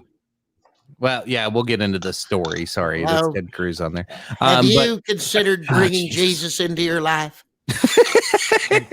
So everybody knows Joe Biden did we're going to go door to door and talk about vaccines and why they're important and why you need to get one and where am I? Rely on national pressure. But yeah, so federal bill would ban vaccine database in response to Biden's door-to-door pledge. So, okay, I'm going to be super fair with this to start it off. You guys tear it apart and shit on it. So this is a public education campaign knocking on doors to let people know that not only is the vaccine claimed to be safe for all Americans to take, depending on which one and what age and whatever. I'm not getting into all that. But then, like, not creepy enough that they're going to go door to door. But the censorship on top of it, all the other things we talked about tonight. What the fuck is going on? Seriously, what the fuck is going on? Like, I never thought that I would ever have to fucking like have a fucking conversation with fucking my brother and 2 buddies of like, hey, the government's gonna come to my door because they didn't take a shot. What the fuck? You know what would be even better than that? If this doesn't work out for them, they can always just put people in re-education camps to learn about the vaccine. Yeah. On a video game. On a video game. On a video game. Lynn knows to go straight to the PS5 fucking this summer. throat on this show. Just fucking go Well, straight for the 'cause throat. it's one of those that, like, unfortunately, everybody in the audience had that moment. Yeah, you Like, know I'm fucking right as soon as I said it. five- You're like, oh, Yeah, 5 years ago, he'd be like, Lynn, you fucking dumb fuck. But yeah, like, but no, like, I think Now this they're is going, this is Lynn, bad PR. help. This is Yeah, bad PR for the Biden administration, for really anything. Like, we're sending people door to door, and like that's what everybody's hearing is the vaccine people are going door to door. It's not people just knocking to say, do you like that's what people are thinking is coming down the pike. And really it's one of those like, all right, find out who's vaccinated and who isn't vaccinated. That's what seems to be the other big, like, what the conspiracy theorists are all saying, what the little right wingospheres that I keep my ear to, that's the song they're all singing. And so yeah, that's chickens. All the shit fucking Alex Jones has been warning us about. They're coming to take our guns. And I'm like, now they're gonna come fucking stick a needle in your arm now. Like, what the fuck? It's All like right, We're skipping confiscation and we're going right to stabbing. All right, so I'm gonna go. I'm gonna just go ahead and tell all the viewers what you say when they knock on your door. You say, Oh God. I've got mine, Hail Hydra. You're fucking clear. They'll fucking Hail leave. Hydra. They'll leave. Hail Hydra. Hail Hydra. Hail Hydra. Good Yep. job. All right. Like, 'Cause no, like, that's part of a video game too. like, not like, to me, it's just, I'm not even gonna say anything. Just gonna slam the door. Like, nope. No, I've decided if I get a knock on my door, I don't think I will, because all of my neighbors bitch about, like, we get these bug pest guys driving around our neighborhood and everybody's fucking pissed off because they don't have a permit to be here. But I don't know. I got a bunch of liberal douches in this neighborhood too, so they'll probably be okay with the vaccine knockers. But if they come to my door, I'm literally just going to be like, oh, you know what? I would love to learn more about the vaccine. Come on down to my studio down in the basement. Let's podcast about it. Do you like whiskey? Do you like beer? Like, what's your drink? I will definitely consider it. You're gonna have to do some talking. I'm gonna make them sit and drink for hours. I'm gonna get them so fucked up they don't go to any neighbors' houses, and I'll talk them out. No. That's what I do with the robo spam. I'll calls. record everything. That's what promise. I do with the spam calls. I keep them on the phone as long as humanly possible, just so that reduces the chance that they can fuck with somebody else and scam somebody else. But before I give any thoughts on this, I just wanted to check in with our correspondents over at another show that's probably live right now. How's Tom Foolery? I was curious on Tom's thoughts. Tom, what are your thoughts on the door-to-door vaccination? Tom, are you with us? Oh, we'll check back with you later. Hold on. I think I hear something. Oh, I don't know what's going on over there. Let's cut schemes. I don't know what's going on over there. Tom Foolery. Back out. Get out of that room. Okay, we'll check with Tom later, maybe. No, honestly, I don't want to like story jump or anything, but this is one I saw earlier. Did you see anything about the University of BYU accepting and denying admission to a student because of mandatory vaccinations? I just saw this today. I guess I thought I'd seen something about it before. Yeah, that's a crazy side she'd been story. Accepted. Yeah, she'd been accepted to BYU Hawaii, and then they made it mandatory for vaccinations, of course. Well, now she's being denied admittance, but she's actually I'm trying to find what exactly the previous ailment was, but she's actually had it's Guillain-Barré syndrome, which Guillain-Barré is an autoimmune disease caused by vaccines, which resulted in her being hospitalized and being paralyzed from the waist down. So all of her medical professionals have suggested she do not get any more vaccines. So they tried to appeal that, and BYU said, no, you're just fucking denied now. Like, no, you can't do that. No special. I understand, each university is going to be different. I'm assuming BYU is going to be much different than some of the others, but that's just a bad look. For any other university besides BYU, would be a really, I really smell bad a look. Maybe lawsuit. BYU expect. Oh, a giant lawsuit. Are you kidding me? Like, Oh, I yeah. mean, like, Absolutely. This is a legitimate fucking major lawsuit too. Like this isn't no Trump like class action lawsuit. This is denying somebody education. Like, yeah, this is not a good look. And especially based on their medical history. Yeah.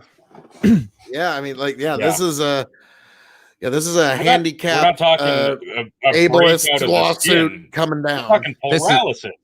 This is what happens when you allow the fucking the total elites that just have total disregard for actual factual information. They just go, vaccines are good. You better get one or else. Like that's literally what is probably happening. I'm not saying, no allegations against BYU or any other college administrations that are denying people because of their medical history of why they cannot further their education and progress themselves in their future careers.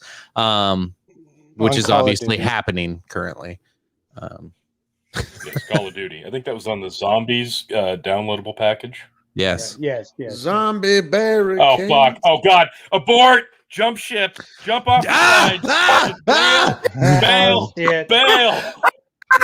Mr. Strike himself is in the comments. Bury your treasures. Burn your crops. Oh, man. He just smelled it. He smelled it. Yeah, we said the V word, and he all the way from the northeast. He was just. We put just like a little bit of blood in the water, and this shark. Yeah, he's not even in the same time zone. This motherfucker's from the future, and he could tell what we were doing. Damn shark named Brendan just come in. And he's like, you guys okay. Talk about vaccines. So okay, the original story was federal bill would ban vaccine database in response. So this is not allowing federal government your information, which they have. But it's super creepy. But like what is it? HIPAA, any type of HIPAA information, any type of medical history information. Like who has your medical history? Most people honestly don't care. They don't have a lot of things, but there's a lot of people that have private information that I don't like, whether a government had it or your neighbor had it. A lot of people would be super embarrassed if anybody had their medical information. Now we've seen just with our prior stories with Tucker Carlson, the NSA, when the government gets information, they suck at holding on to it. So how long until your information starts being leaked to the media when you happen to not follow certain narratives with your online profile or become too big for them to, how long until, what if Tucker Carlson had some kind of weird, embarrassing, like fucking weird disease that nobody cares about, but it's just embarrassing enough? Like, how fickle Americans are. How long until this information gathering and horrible job of the government of holding on to it, because everything gets fucking leaked from our federal government because nobody can shut their fucking mouth in 2020, 21, whatever fucking year we're in now. So the federal bill that they're proposing would ban this information being available. Would it stop it? Is this going to help anything? No. Yeah, anal fissures. I love it, Brendan Roy. What if he gets anal fissures? That is super embarrassing.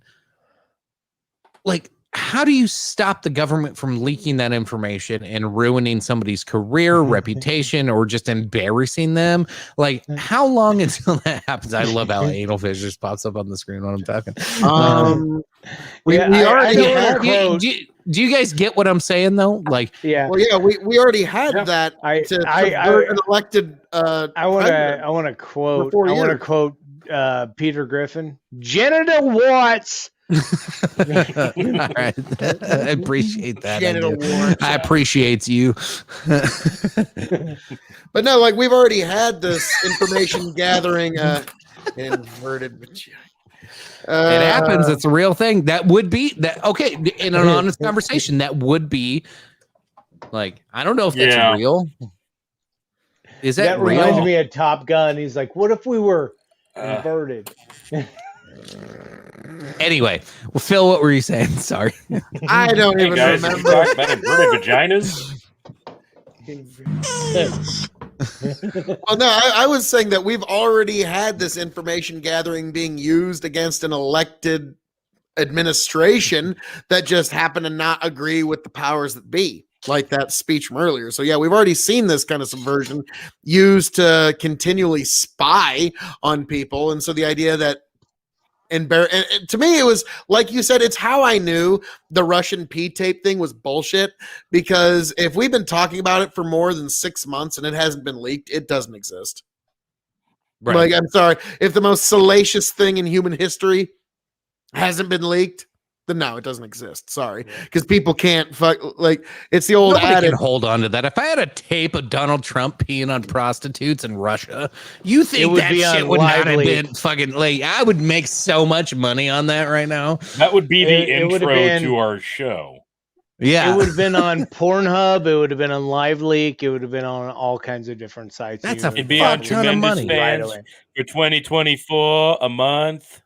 Yes.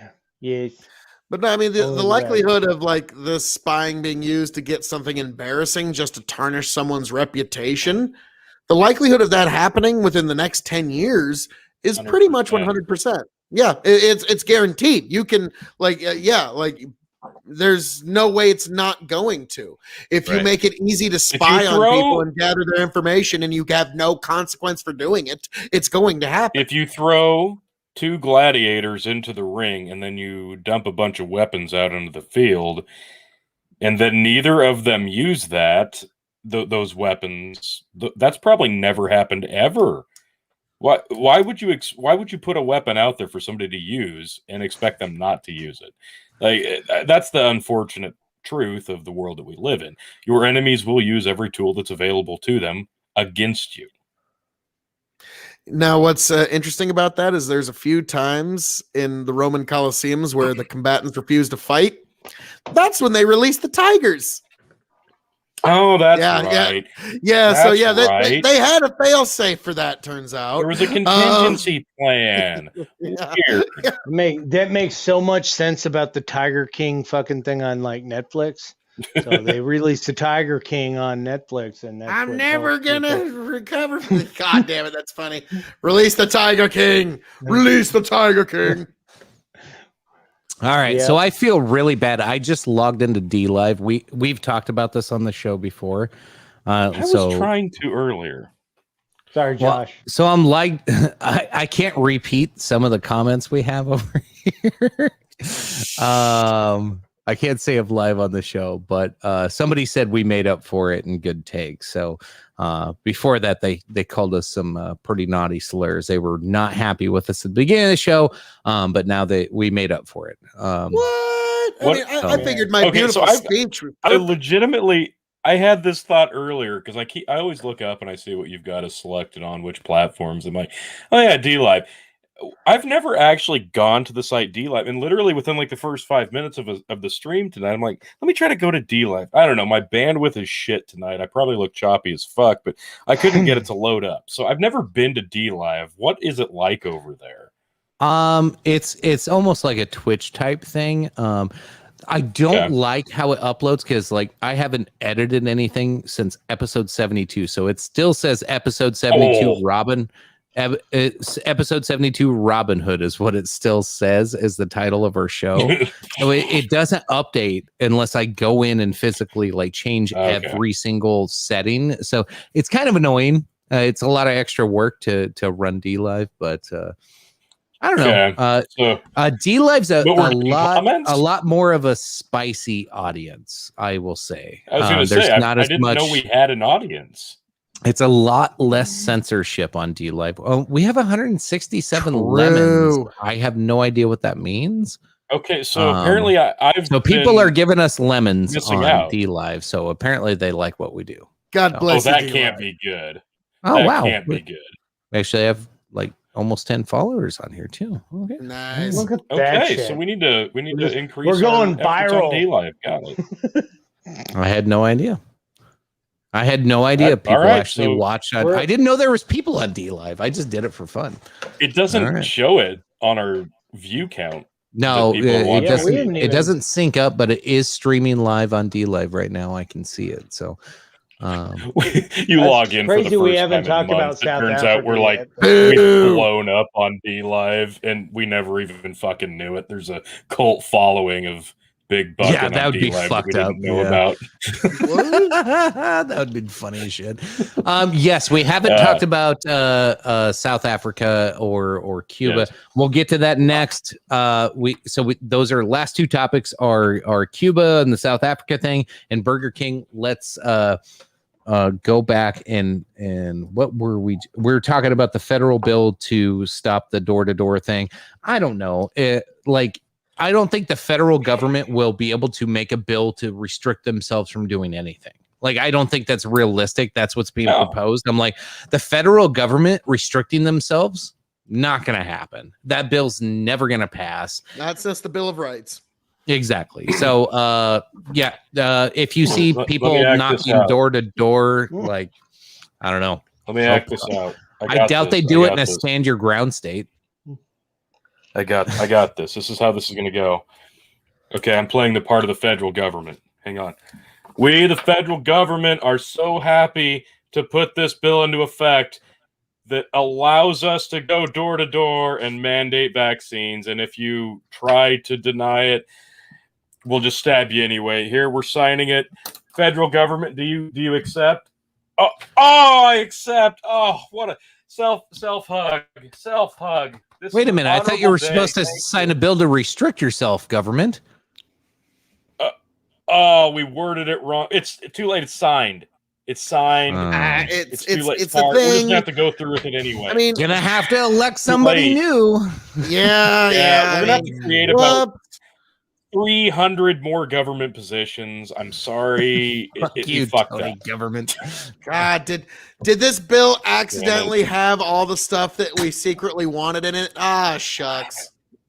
Sorry. Yeah, here in the footnote, this actually has about $3 trillion for looking into White House pet for control, another $2 million for fast food budget if staffers are mildly hungry. Not like an actual meal, just like that, middle of the day, Only 2:30 thing. only 3 trillion and 2 million. What are we, train car hobos? No, I mean, come on, at least double that. We need a $6 trillion bill to restrict ourselves from giving us all the power. And about 300 more items down the list. We're going to send out another stimulus check for about $36, depending on your income. Whoa, so you whoa, can whoa. all look forward to that. Let's and not thank be us. We'll penalize you if you take showering it, and too if you much decide upon to the refuse people. it, we'll make you jump through a bunch of hoops. Yeah. Speaking of jumping through hoops, $37 in Chick-fil-A coupons. Speaking of Chick-fil-A, guess where there's You no can only Chick-fil-A's use on open right now? Sundays. Yeah, they're only redeemable on Sundays. God damn. Yeah. Sorry, they're not open. Where are there no Chick-fil-A's, chicken? In Cuba. No! Are there? Maybe there are. I doubt would it. be shocked. I'd be super All right. shocked. Let's find out. I guarantee Are there's not. there? Anyway, so everybody knows the Cuba protests have come up. If you're not up to date with the story, so Castro passed power on to I'm trying to remember the guy's name, but he gave power up not too long ago. But there's been like rolling blackouts. There's been a shortage of food. There's been all kinds of issues, shortage of medicine. The country's, especially with COVID. And of course, the United States has an embargo on there, so they don't get to like do a lot of trading and a lot of shit that, so they're already kind of it's a tough country to run. And when you go there, like we got to see it a little bit under the Obama era. It looks like they still live in the 50s. Like they're still driving these same old fucking cars and rebuilding these same old fucking engines, in surviving that way. But then COVID hits there's shortages all over the world in slowdowns, and so what you're starting to see in some of these poorest countries, and this is probably going to escalate to more countries as we move on. America's going to pay a hell of a lot more for stuff. UK is going to pay a hell of a lot more for stuff.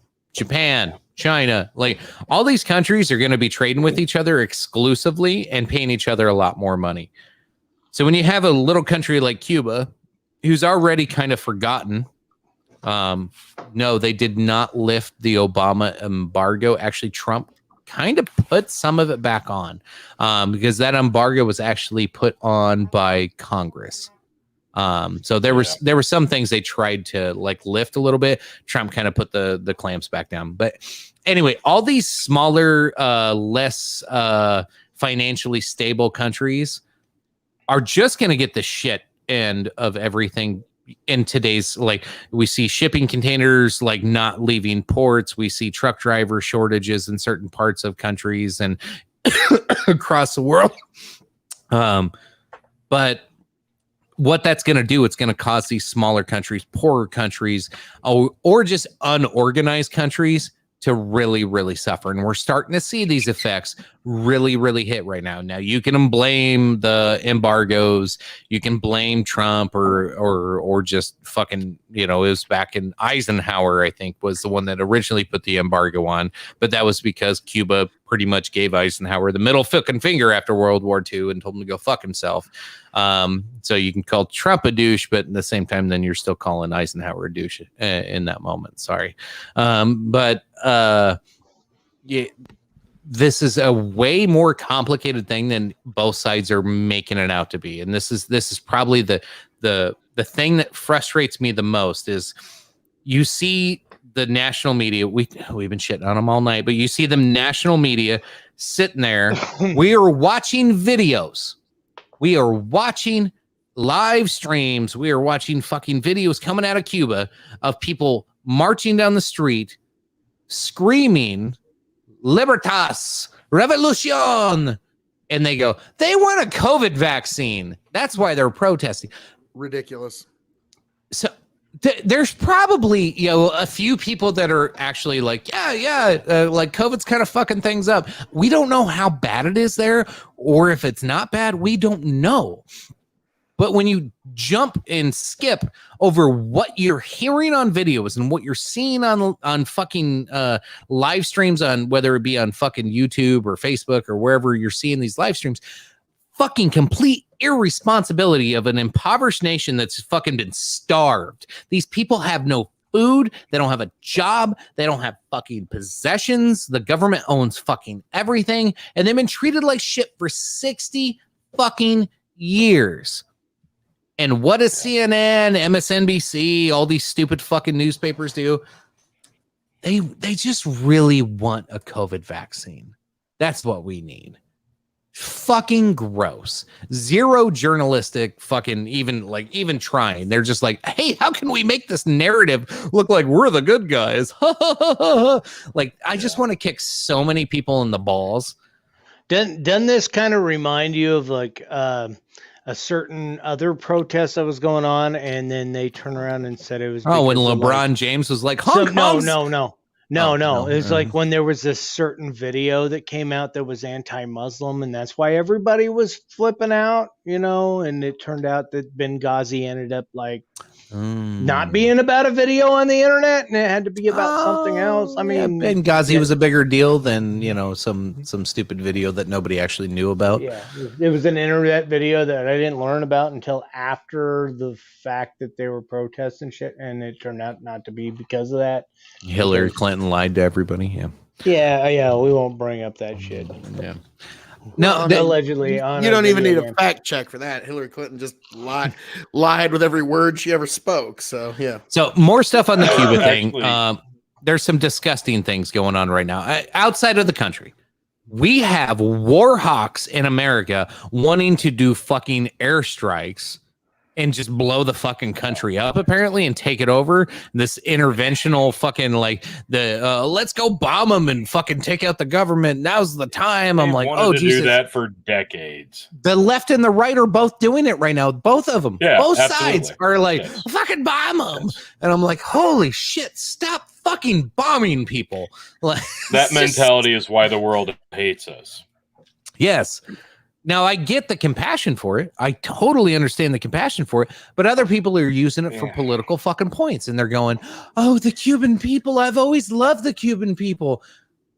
But they've done nothing for the Cuban people ever. And have never cared about it until it's politically convenient. So, like, there's a lot of people getting exposed right now. And I fucking love it. I should have saved it.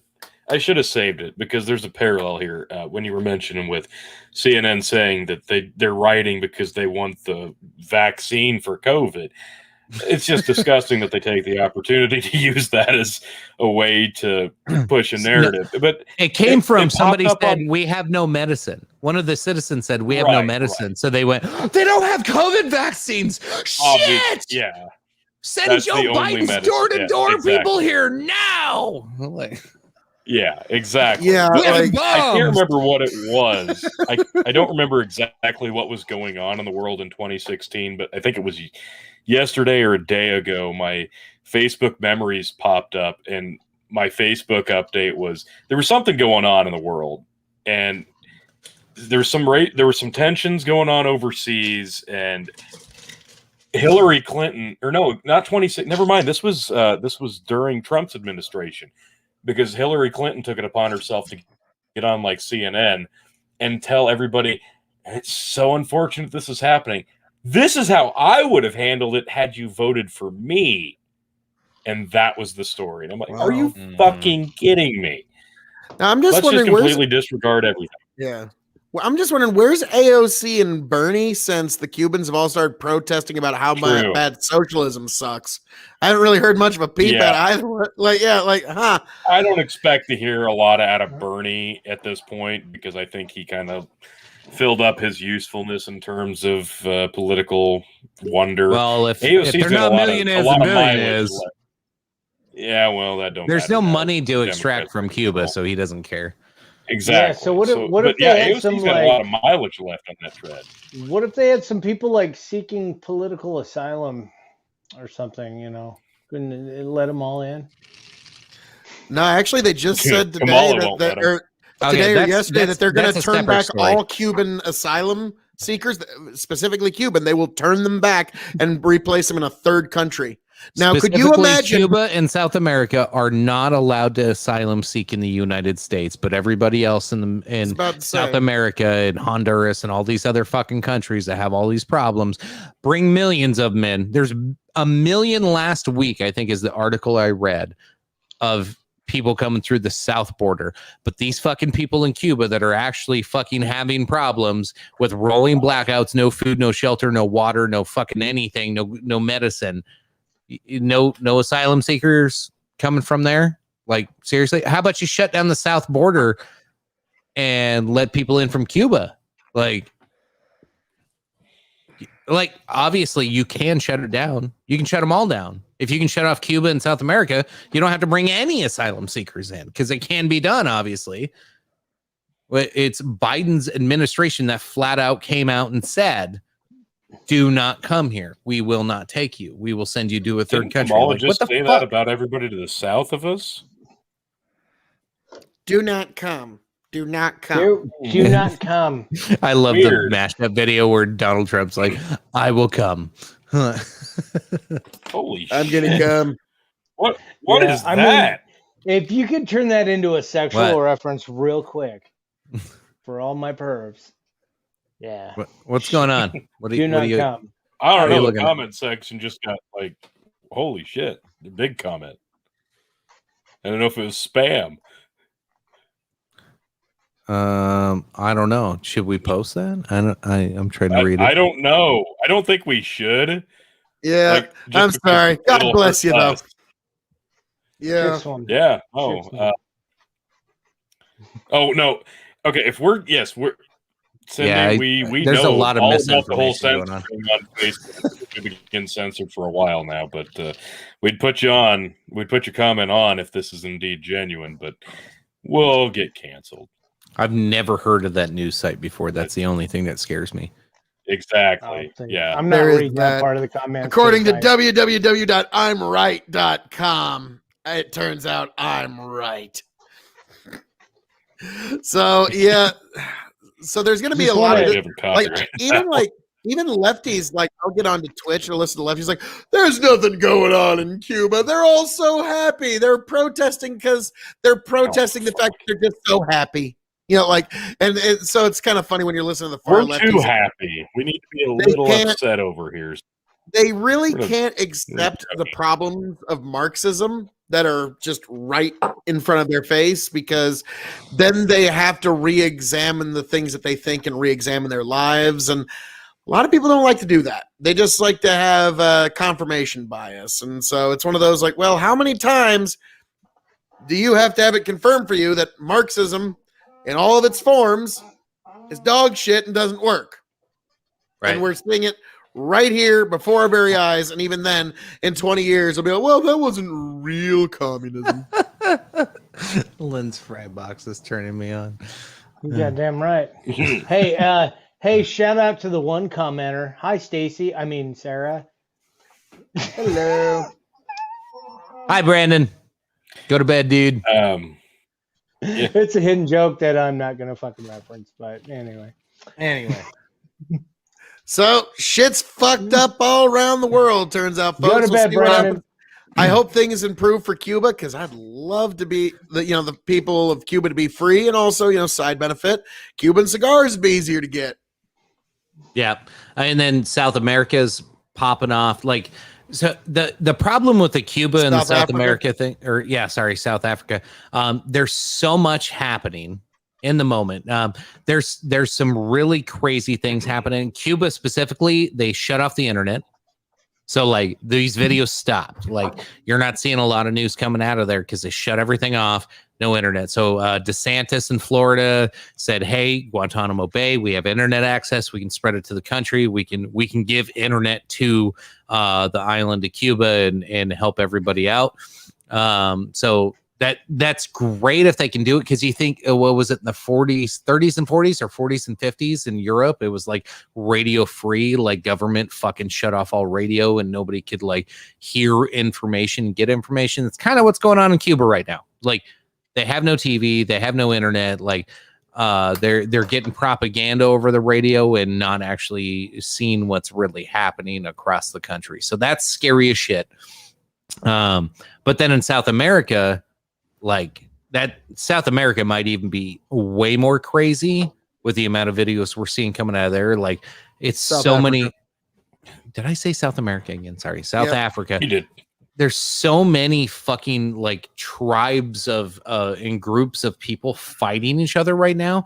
Like literally, like some of the videos we were seeing were people like standing like 10 or half mile down the road, just shooting at a crowd so they don't come up the hill, not knowing if they're actually hitting anybody or not. Like crazy shit. Like South Africa is fucking like it either is a failed state or damn near a failed state. We don't know everything right now, so like time will tell. To the people that know South Africa and have like either family relations or friends there, as much as I say, it sounds like South Africa's been a failed state for at least the last 18 months. Yeah. So, and now it's just escalating. And when you get into South Africa, there's 3 essential players in the South Africa game, if you will, if this is a game of chess. There is the Zulu tribe. Yep. There is the Boers, which is the descendants of the Dutch immigrants. And then there is the often overlooked Khoisans people. The Khoisans are actually the original indigenous people of South Africa. The Zulu showed up either shortly before or right around the same time as the Boers in about the 1600s to South Africa. This is from what I've read. So, but what's fascinating is in South Africa, the Khoisan people have no representation. Like they have none, which is the most fascinating thing. And like everybody, like the Zulu, everybody mocks the Khoisan people, and they're the first ones, and they have no legal government representation. So of all the things in South African life, that's the one that just kind of fascinates me the most. I guess kind of immediate- like Native Americans don't have a lot of representation in the United States. So Right. I mean, it's I- just kind of what happens when you conquer a country. It's really fucked up in a video game that the conquered people don't have any No, representation. this isn't history. This ain't even a Lynn video is game. learning. Yes. Yeah. I'm just saying. Yes. Like, That video, What- that what great Jeffrey? classic PlayStation 2 video game. Like, it was a great multiplayer. Hell, So talking South about Rift Africa, at this like, point. so like going back to the South go to Africa. spirit world, Tommy. Tommy, go to the spirit world. South Africa, like, is this My butterfly. this particular part of the world is the highest separation of equality in the entire world. Like there's all kinds of images like this. I'll show you one. So they literally built a wall between there's a highway here. There's other ones where they actually build a wall between the neighborhoods. So like you can see wealthy It's area, like Harvard, Nebraska. and then yeah, kind of. But like this looks like something you would see in like a super impoverished like Brazil, like Argentina, like huts and like super poor area. And then across the street, like these beautiful homes, everything's beautiful and everything's great. So this has been like a class. I don't want to say it's a class warfare, but like there's a big class difference of poor and wealthy in South Africa, and a lot of what you're seeing, all the people on the right side of that highway, when they have a power shortage, when they have a water shortage, when they have a food shortage, guess who gets the privileges? Wow. It's not the people on the right side of the road. It's not the impoverished, no. So it is no wonder that they're looting, burning, and causing a ruckus. Like you know, like I get like we went through a whole summer of talking about how you shouldn't do this stuff and you shouldn't be burning down malls and buildings and whatnot. And you should be like focused on the government, because in America the class difference is not this bad. I hate to make there's instances where it's this bad in America. Yeah. But this entire country is like this. It is fucking awful. So I am the South Africa thing. Like they want to burn shit down. I got no skin in that game, so I'm not going to tell them not to do anything, because like these people are fucked. They've been fucked for a long time. I hate to make this parallel, but I'm going to make this parallel. In the game chess, the pawns outnumber the king and queen by a pretty big majority. And if the pawns were allowed to move all at the same time, the game of chess would go a lot fucking differently. Very good observation there. But yeah, this particular conflict, it's been boiling for a long time in South Africa. So this is now the impetus for this, the cause of all this, as Arn Anderson would say, is the arrest of former president, was it Zuma? I think that's his name. It was. I believe. I'm trying to remember. And so basically, he was like the first was it Zulu president, represented those people, and it sounded like the guy was kind of very possibly corrupt, but they came after him. Yeah, a politician being corrupt. Oh my God, no way. But like he was like the first Zulu president. And so the Zulu people were really, really hanging on to him. He didn't actually get charged with anything, from what I understand. Is they asked him to testify or give a statement or something along the lines on corruption charges, and he refused to come in. And so then they charged him for not appearing to testify, and he turned himself in, and then shit went fucking crazy. No. Yeah, and so it's like you said, it's been pretty wild. There's been violence all over the place. Like you said, there's footage of people just firing into crowds. Like it's this is what a failed state looks like, folks, Yeah, they unfortunately. shot protesters, right? That had not done anything. Yeah, Well, That happened Yeah. yesterday, right? yeah, the protesters, I don't know about I haven't heard about that particular story yet, but yeah, I could see that happening, unfortunately. I we could do have that swore I here. seen that story. God damn. So yeah, South Africa. Yes, Dan Omac, PSL. Is he really going to stand the whole show? Phil KOE doesn't just stand for himself. He stands for America. Thank you. Thank you. America. Yes. I America. stand for all of you beautiful people. I stand for the Dog and Chicken Show, Big Bucking Empire, and I stand so that I can give you beautiful people every single solitary fiber of energy that you deserve here at the Dog and Chicken Show on Big Bucking Empire. So yes, that's why. So you get a promo. Thank you for that. Yes. Josh says Zuma looted the government along with the Indian Gupta family for 10 years. Now there's mass physical looting. Quite ironic. Yeah, it's complicated. A lot of shit. South Africa's a very, very interesting topic. Like, I've never really researched a lot and dug into it a lot, but like the last week or so, I'm fucking like invested in trying to learn everything, and it's fucking crazy. Now, what's unfortunately strange is like South Africa is also where media careers go to die.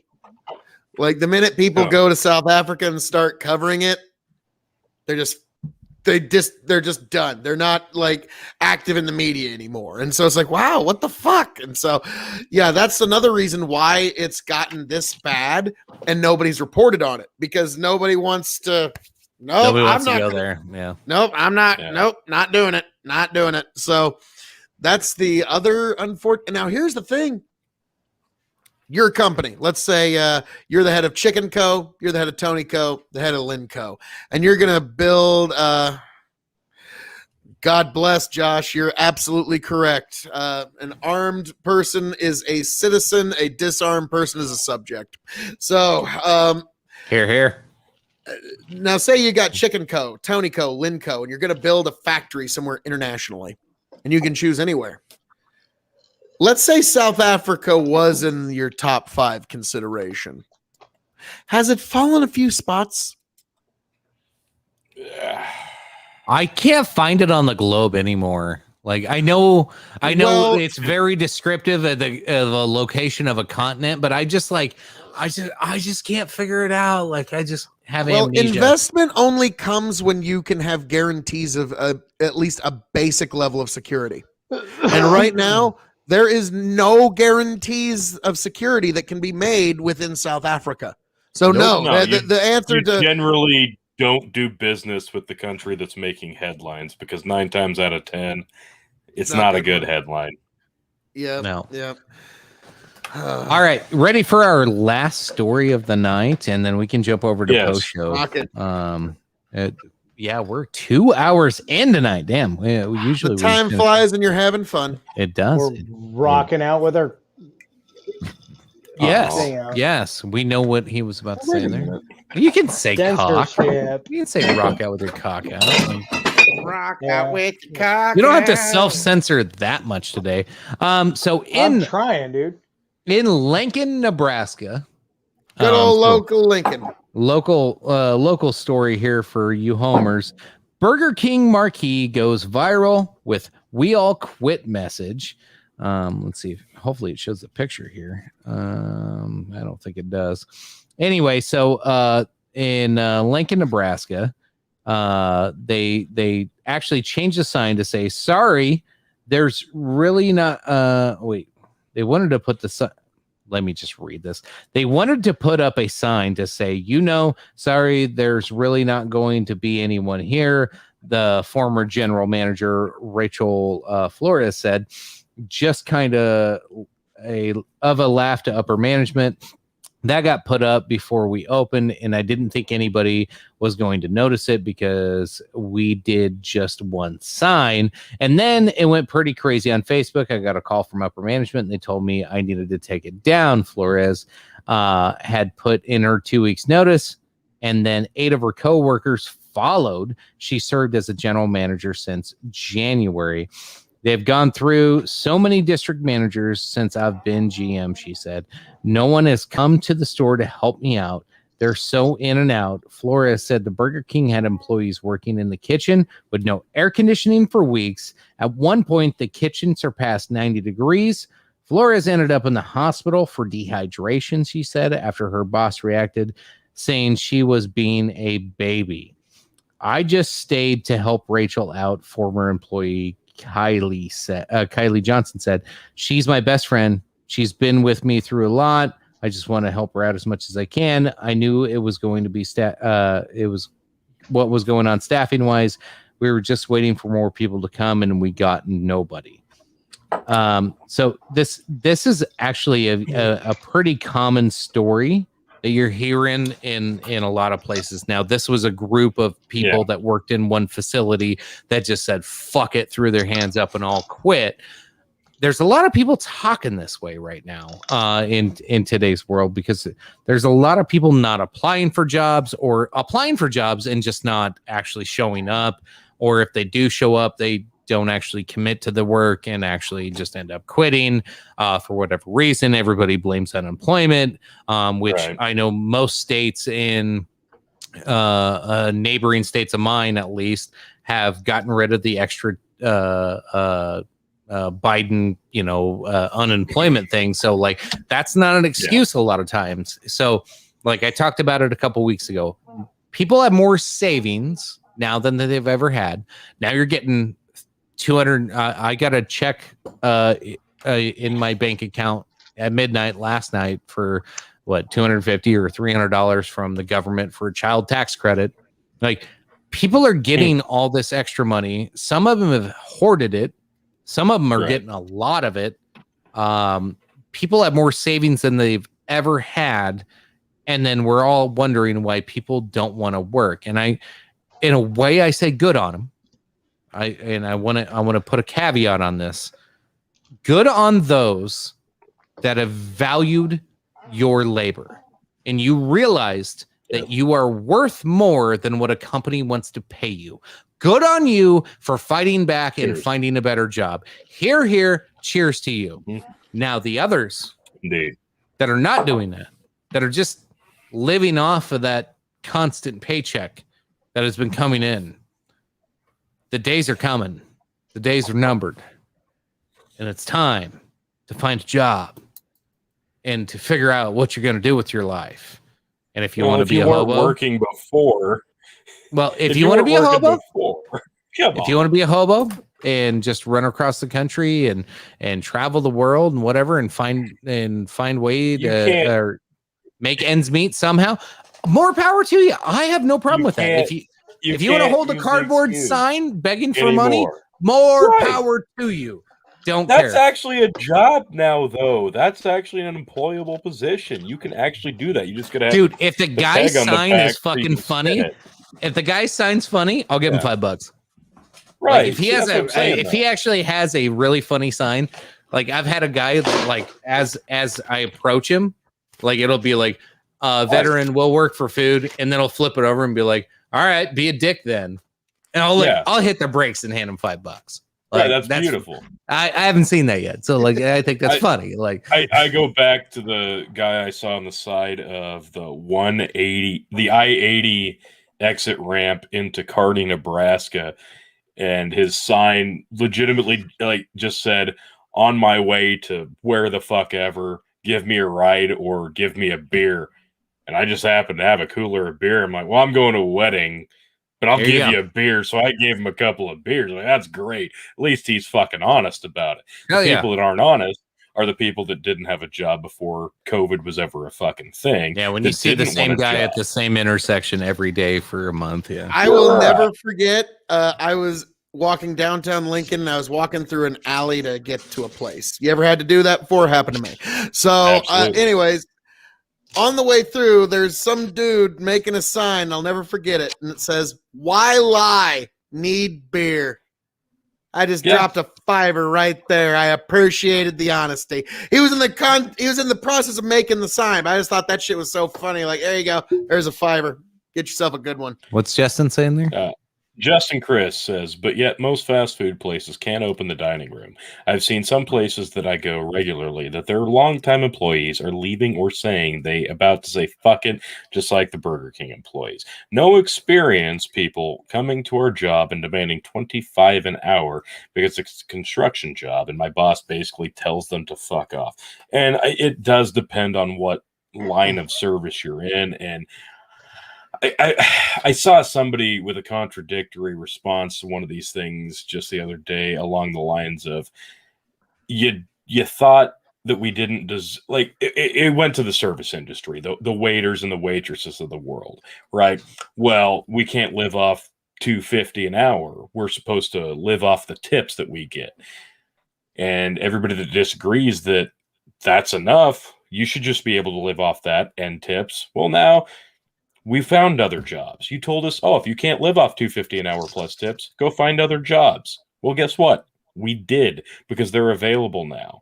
So yeah, I guess there is room and there are positions open. If you're not happy with what you're making and you want to move up, this is kind of the time to do it, because there are jobs available. True. But at the same time, those entry-level positions are definitely fucking available. As the country reopened, as the positions became more readily available, as people decided that, hey, you know what, the government's sending me money, I don't have to work right now, and they chose not to. That's what you want to do? That's what you want to do. If you didn't want to work before, and you're taking advantage of the situation now, so be it. But don't bitch and complain if you don't have enough money. If the job is available, and you just still don't want to fucking work. No, that's fair. All right, so I got a buddy whose girlfriend's friends with the wife, blah blah blah. Doesn't matter any of that bullshit. Either way, he moved here from out of state, and he took the first job he could get, and it was at a fast food restaurant, which I won't name any names. She's got red hair and freckle bitches. Either way, yeah. So he started off like as just like a regular fucking dude, and within a month and a half, he was in management school, and he was already fucking a manager. Why? Because they can't keep their employees. And dude went from like peon to fucking management within the first like 2 months of fucking working there, because he showed up to work on time. He did his job. He did exactly what he was supposed to do, and he's on his way to bigger and better things because he stuck with it. And that lady that quit her fucking job started in January, and she was already a manager before she fucking quit. Right? That means she wasn't ready for fucking management, for one. And for two, it's like, a little bit of adversity. At least fucking get the team together and fucking fix some shit. Yeah. And so maybe she could have done something better as a manager to make him fix the goddamn air conditioner to, it's like fucking managers need to actually use their leadership shit. Yeah. I want to be like the devil's advocate on this thing. It's like, holy shit, don't just like throw in the towel and say I'm done. Maybe try to get some shit fixed. And, I love you said that, Link, because that was my exact thoughts when I read through the statements. I'm like, oh, so you're managing the place, your air conditioner's out, and you didn't do anything about it, and you're blaming the company for not fixing the air conditioner, but you're the one in charge. And then your best friend's trying to stick up for you that works for you, because I bet you're not showing any favoritism to your employees at this point. Your fucking ride or die. I'm just like, my ride or die was with me the whole time when we quit together, bitch. Like, I'm just like, this is probably a bad hiring decision on whoever run that chain, and they're probably fucking embarrassed as shit. And the sad part is whoever actually like owns that that fucking specific location is probably going to have a tarnished reputation. They're probably going to close the fucking thing down, and the neighborhood's not going to be, or they're going to try to sell the franchise or whatever they fucking have on it. And like the community is going to suffer now because they made a bad hire, and that bad hire made some bad decisions and didn't report things. And maybe a couple of people made some bad decisions, tried to save some money. Fucking who knows? Who cares at this point? It's all bad, and it probably all comes back to like making one bad hire and being desperate. Probably being desperate for a manager. Like there's a lot of places that are fucking desperate right now, especially in those managerial positions. And I get it. Fast food was tough. People that were supposed to move up, they're gone. Yeah, fast food was tough in the fucking pandemic. It was. Yeah. And to find any talent in the fast food fucking industry right now, I bet they're just running through the gates going, hire me. Yeah, it's not happening. Those people don't exist right now. Those people that could run a fucking fast food restaurant and manage it well moved on. They moved on. They found something, whether it be in retail or banking, or they found something else, because they actually had some professional presence and actually had some good fucking hard skills that could take them a long way. And they found a better paying fucking job that somebody lost through COVID and moved on. So like, we've lost a lot of talent in those lower tier fucking industries that most people want to shit on, but like, I don't know. I'm rambling on. That's exactly it. It's the people that were ready to move up into management, either took different positions because their job just kind of disappeared, or they just decided, I don't want to work. So yes, it's absolutely very vital now that we completely revamp those entry-level positions that we've all been bitching about because they wanted $15, $16, $17, $20 an hour for the longest time. Well, guess what? For the last calendar year, any money would have been fucking nice for some people. Even the people that own businesses. Christ, I'd have taken a job at Burger King if my goddamn restaurant bar got shut down. But it is what it is, and now we're finding out that some of the people that were actually meant to move up in the world did, and the people that were just treading water until it became convenient enough to stay home and the government would pay you, they decided to do that. So now we're kind of seeing the long-term effects of this thing, and that's the scary part of it, because we're finding out who was built to survive and who was built to just follow the leader. Well, we're also seeing the true playing out of something called the Pareto principle. The Pareto principle is the easiest way to sum it up is that about 80% of the value of any given organization is going to come from about 20% of its members. So whether you're talking about any corporation, talking about any group, whatever, 80% of the value is going to be generated by about 20% of the people there. And so, yes, those people capable of generating that 80% value were very quickly snatched and gobbled up throughout this particular last. That makes sense, though. It makes sense, though. Oh, well, we've all been in jobs where we've seen that. Yeah. Yep. If you look at the smartest minds, they're probably going to be up very, very high up on the food chain in terms of every business, right? And you're going to see which people as individuals are the ones worth keeping, which are the ones worth fighting for, which are the ones worth bringing back when shit blows over. And it's either going to be too late or they're going to seize the opportunity. So, yeah, in terms of entry-level jobs, now is really not the time to be bitching about what the wages are. The time now is just, let's refill the positions, and then we can fucking talk.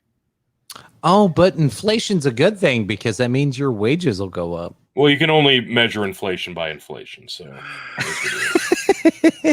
Don't you dare use the consumer price index or anything. Yeah, how dare you? How dare you? All right, let's go around. Let's wrap this bitch up and let's head to the post show. Folks, I'm going to post the link to the post show in the chat. If you wish to join in, you don't have to join on camera. You can just sit and listen in, or you can jump on camera, or you can jump in audio. And feel free to join. I'm pretty sure Jeff left like 2 hours ago. Well, he And said we he did. totally Aw. fucking wrecked him. dude. We wrecked his rectum. Jeff got a little fucking twisted on that one. He was like, and on When you that note, I'm Tucker gone. Carlson, he Yeah. bailed. Yeah, he went total Tucker derangement syndrome. So there is the link. I just dropped it in the chat. Let's round it out, folks. Lynn, let's start with you. Any final words for the folks? Any words of advice? Anything you want to leave the folks with tonight? Always pay your taxes. Pay your Here, rent. Even though she's probably not watching, I still had to Thank throw God. that out.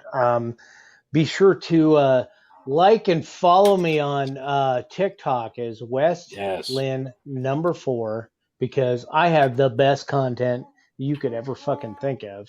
And yeah, I just need at least 1,000 likes so I can followers so I can like become live and then we can just like try to like stream the show onto the other show and I can get more people involved. Yes. That's the whole thing. It was just a fuck around thing and now it's all about trying to get Big Buck and Empire to get the TikTok young kids in so they can talk shit and Fucking try to A. troll the comments fucking section. do it. And to like Yes. be like what are your what kind of gender do you identify as? Is there questions in their fucking comments? Because they have no comments in their Twitters or their comment things. But other than that, dude, everybody have a fucking glorious weekend. I'm taking tomorrow off. I hope some of you guys do too. I'm going to take my kids out to do something really fucking cool this week. And I don't know exactly what we're going to do. We're just going to go find a nice little spot in Missouri and do some cool shit. And I encourage you guys to take your kids out if you have them and do some cool shit with them because then you'd be a really kick-ass parent that way. So, yeah, other than that, have a good fucking weekend, everybody. Cheers, man. Yeah, I love that. Just fucking tear shit up with your kids. That's the best way to do it. Yes. Hell yeah. I guess I'll go next, and we'll go to Tony and end on Phil since Phil was kind of the star of opening the show. We'll let Phil fucking round this bitch out when we get to that. Oh yes. So you got something to wait for, folks. Yeah, for sure. Yeah. Like, gonna like savor the moment here and stall a little bit and keep your attention at this moment because everyone wants to know what Phil's gonna say at the end. Tease a little bit. Yeah, and if you didn't, now you do. That's how they hook you in, folks. Sexual. That's how they hook you in. Anyway, I don't know, nothing new tonight. Just same shit we've been saying forever. But now I feel a little bit more alive as a person when I start seeing, like, I've hated Twitter for so long, and I start seeing people on Twitter starting to make sense, and I'm like, oh my god, I'm not alone. Like, people are saying the same things that I've been thinking for fucking 18 months, 2 years, 3 years, whatever. I'm more optimistic now of the future of our world than I was say a year ago or 6 months ago. I lost a lot of optimism. I was very pessimistic. I feel good. I think we're moving the right direction. However, like, you can't like let up when you start seeing that optimism. So continue fighting, continue yelling, continue screaming, and continue pissing people off whenever I see bullshit going on. Cody Edwards, welcome. We're about ready to wrap it up, but there's a link above if you want to join the show, brother.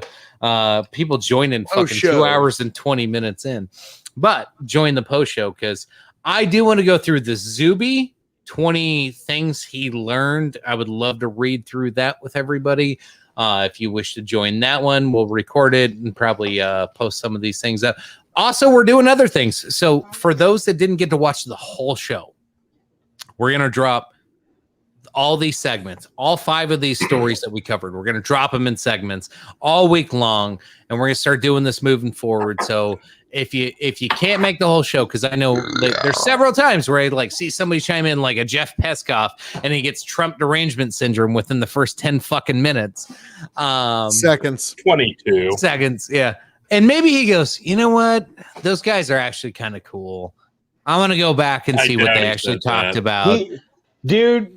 Oh, Jeff he will come totally back said for that. He He would totally come said back that. for me. He loves me. He totally said that. We're like opposite sides of the coin, but I've known him for like 20 Jeff years now. totally. He's a fucking pimp. Jeff's What did you laying in do in bed a right now. past life to deserve Everybody's that? cool.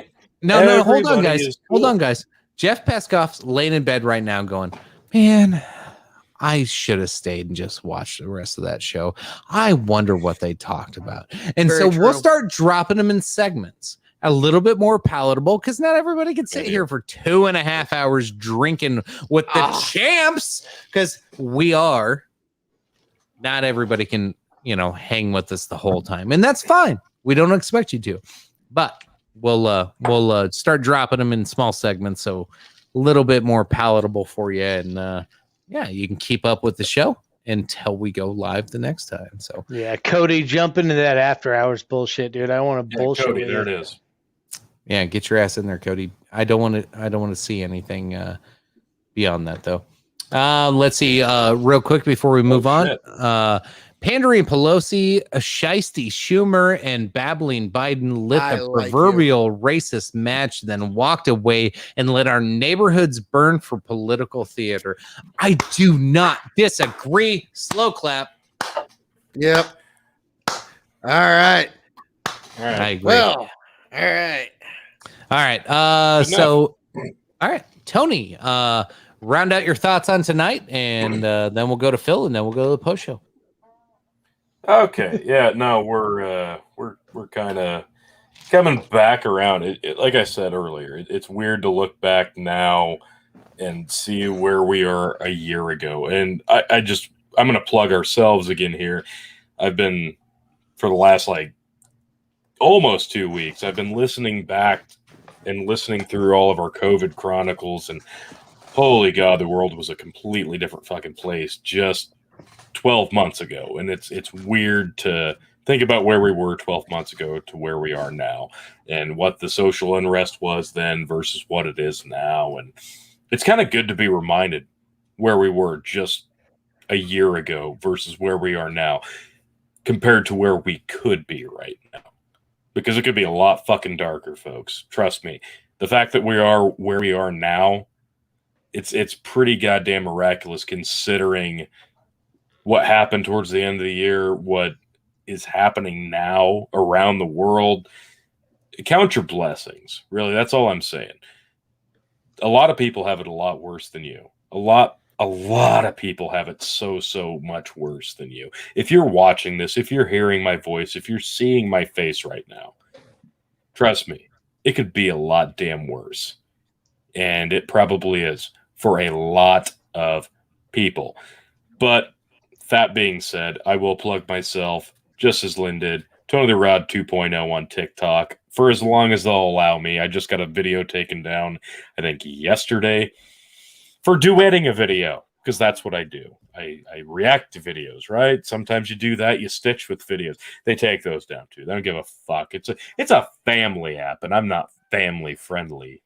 Whatever. Yeah, Anywho, you duetted a video that was too hot for fucking TikTok, so they took that down. And since you duetted that video got banned. So yeah, ergo, you get banned too. I duetted a video of Rebecca DiPietro's where she made a joke about OnlyFans, and they took her video down, so they smacked my video down. But whatever, it is what it is. TikTok sucks, but I keep making accounts.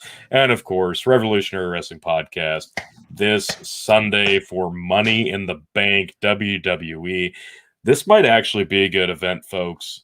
The live crowds are coming back. Okay, anybody who's been waiting for real wrestling to return, I hope we're finally there, because I've been so disinterested with it. It's not even funny. And finally, we can finally put to bed the fact that Chicken's had the run of his life because we've had no crowds, so nobody's actually been trying. It's given him a leg up. Yes. The COVID champ is about to die off. Yes. And yours truly, maybe Phil, probably not, but me, will reclaim the title on Sunday. That's all I got. Well, folks, thank you, T. And ladies, gentlemen, all you beautiful people, as I'm known to say around here, and yes, thank you, Tantui 10 Man. Phil KOE equals all that is good and just. Phil is love. Phil is light. Yes, thank you, you philosopher king, you.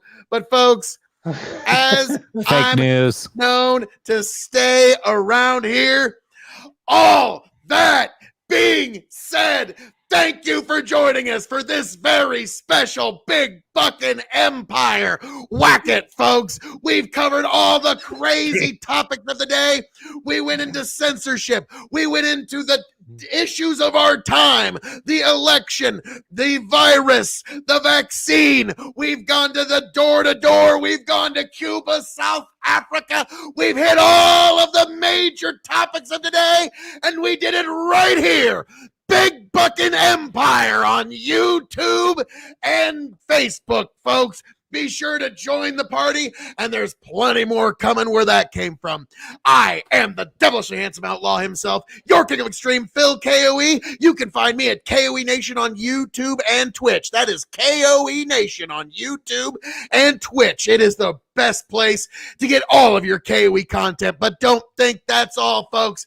Also, head on over to Revolutionary Wrestling Podcast for this Sunday for our coverage of Money in the Bank. Will Chicken retain his championship, or will Phil KOE regain again? Or will Tony become the champion for the 10th time? You have to go to Revolutionary Wrestling Podcast on YouTube. Be sure to like, share, subscribe right after you go to KOE Nation on YouTube. And subscribe and find out what will happen at the end of this epic at Money in the Bank. Also, follow Tony at TikTok at Tony the Rod 2.0 and Lynn at West Lynn 4 on TikTok to keep up with all of the crazy cast of characters that makes up the Big Buckin' Empire. I am Phil KOE. I hope to find all of you beautiful people back here, happy, healthy, much the wiser. Raise a glass to yourselves. Thank you for being here. Thank you for joining us. God bless every last one of you folks, and I can't wait to be back here at Big Buckin' Empire. Gentlemen. As always, folks, thanks for tuning in. Appreciate you. Love you. Bye.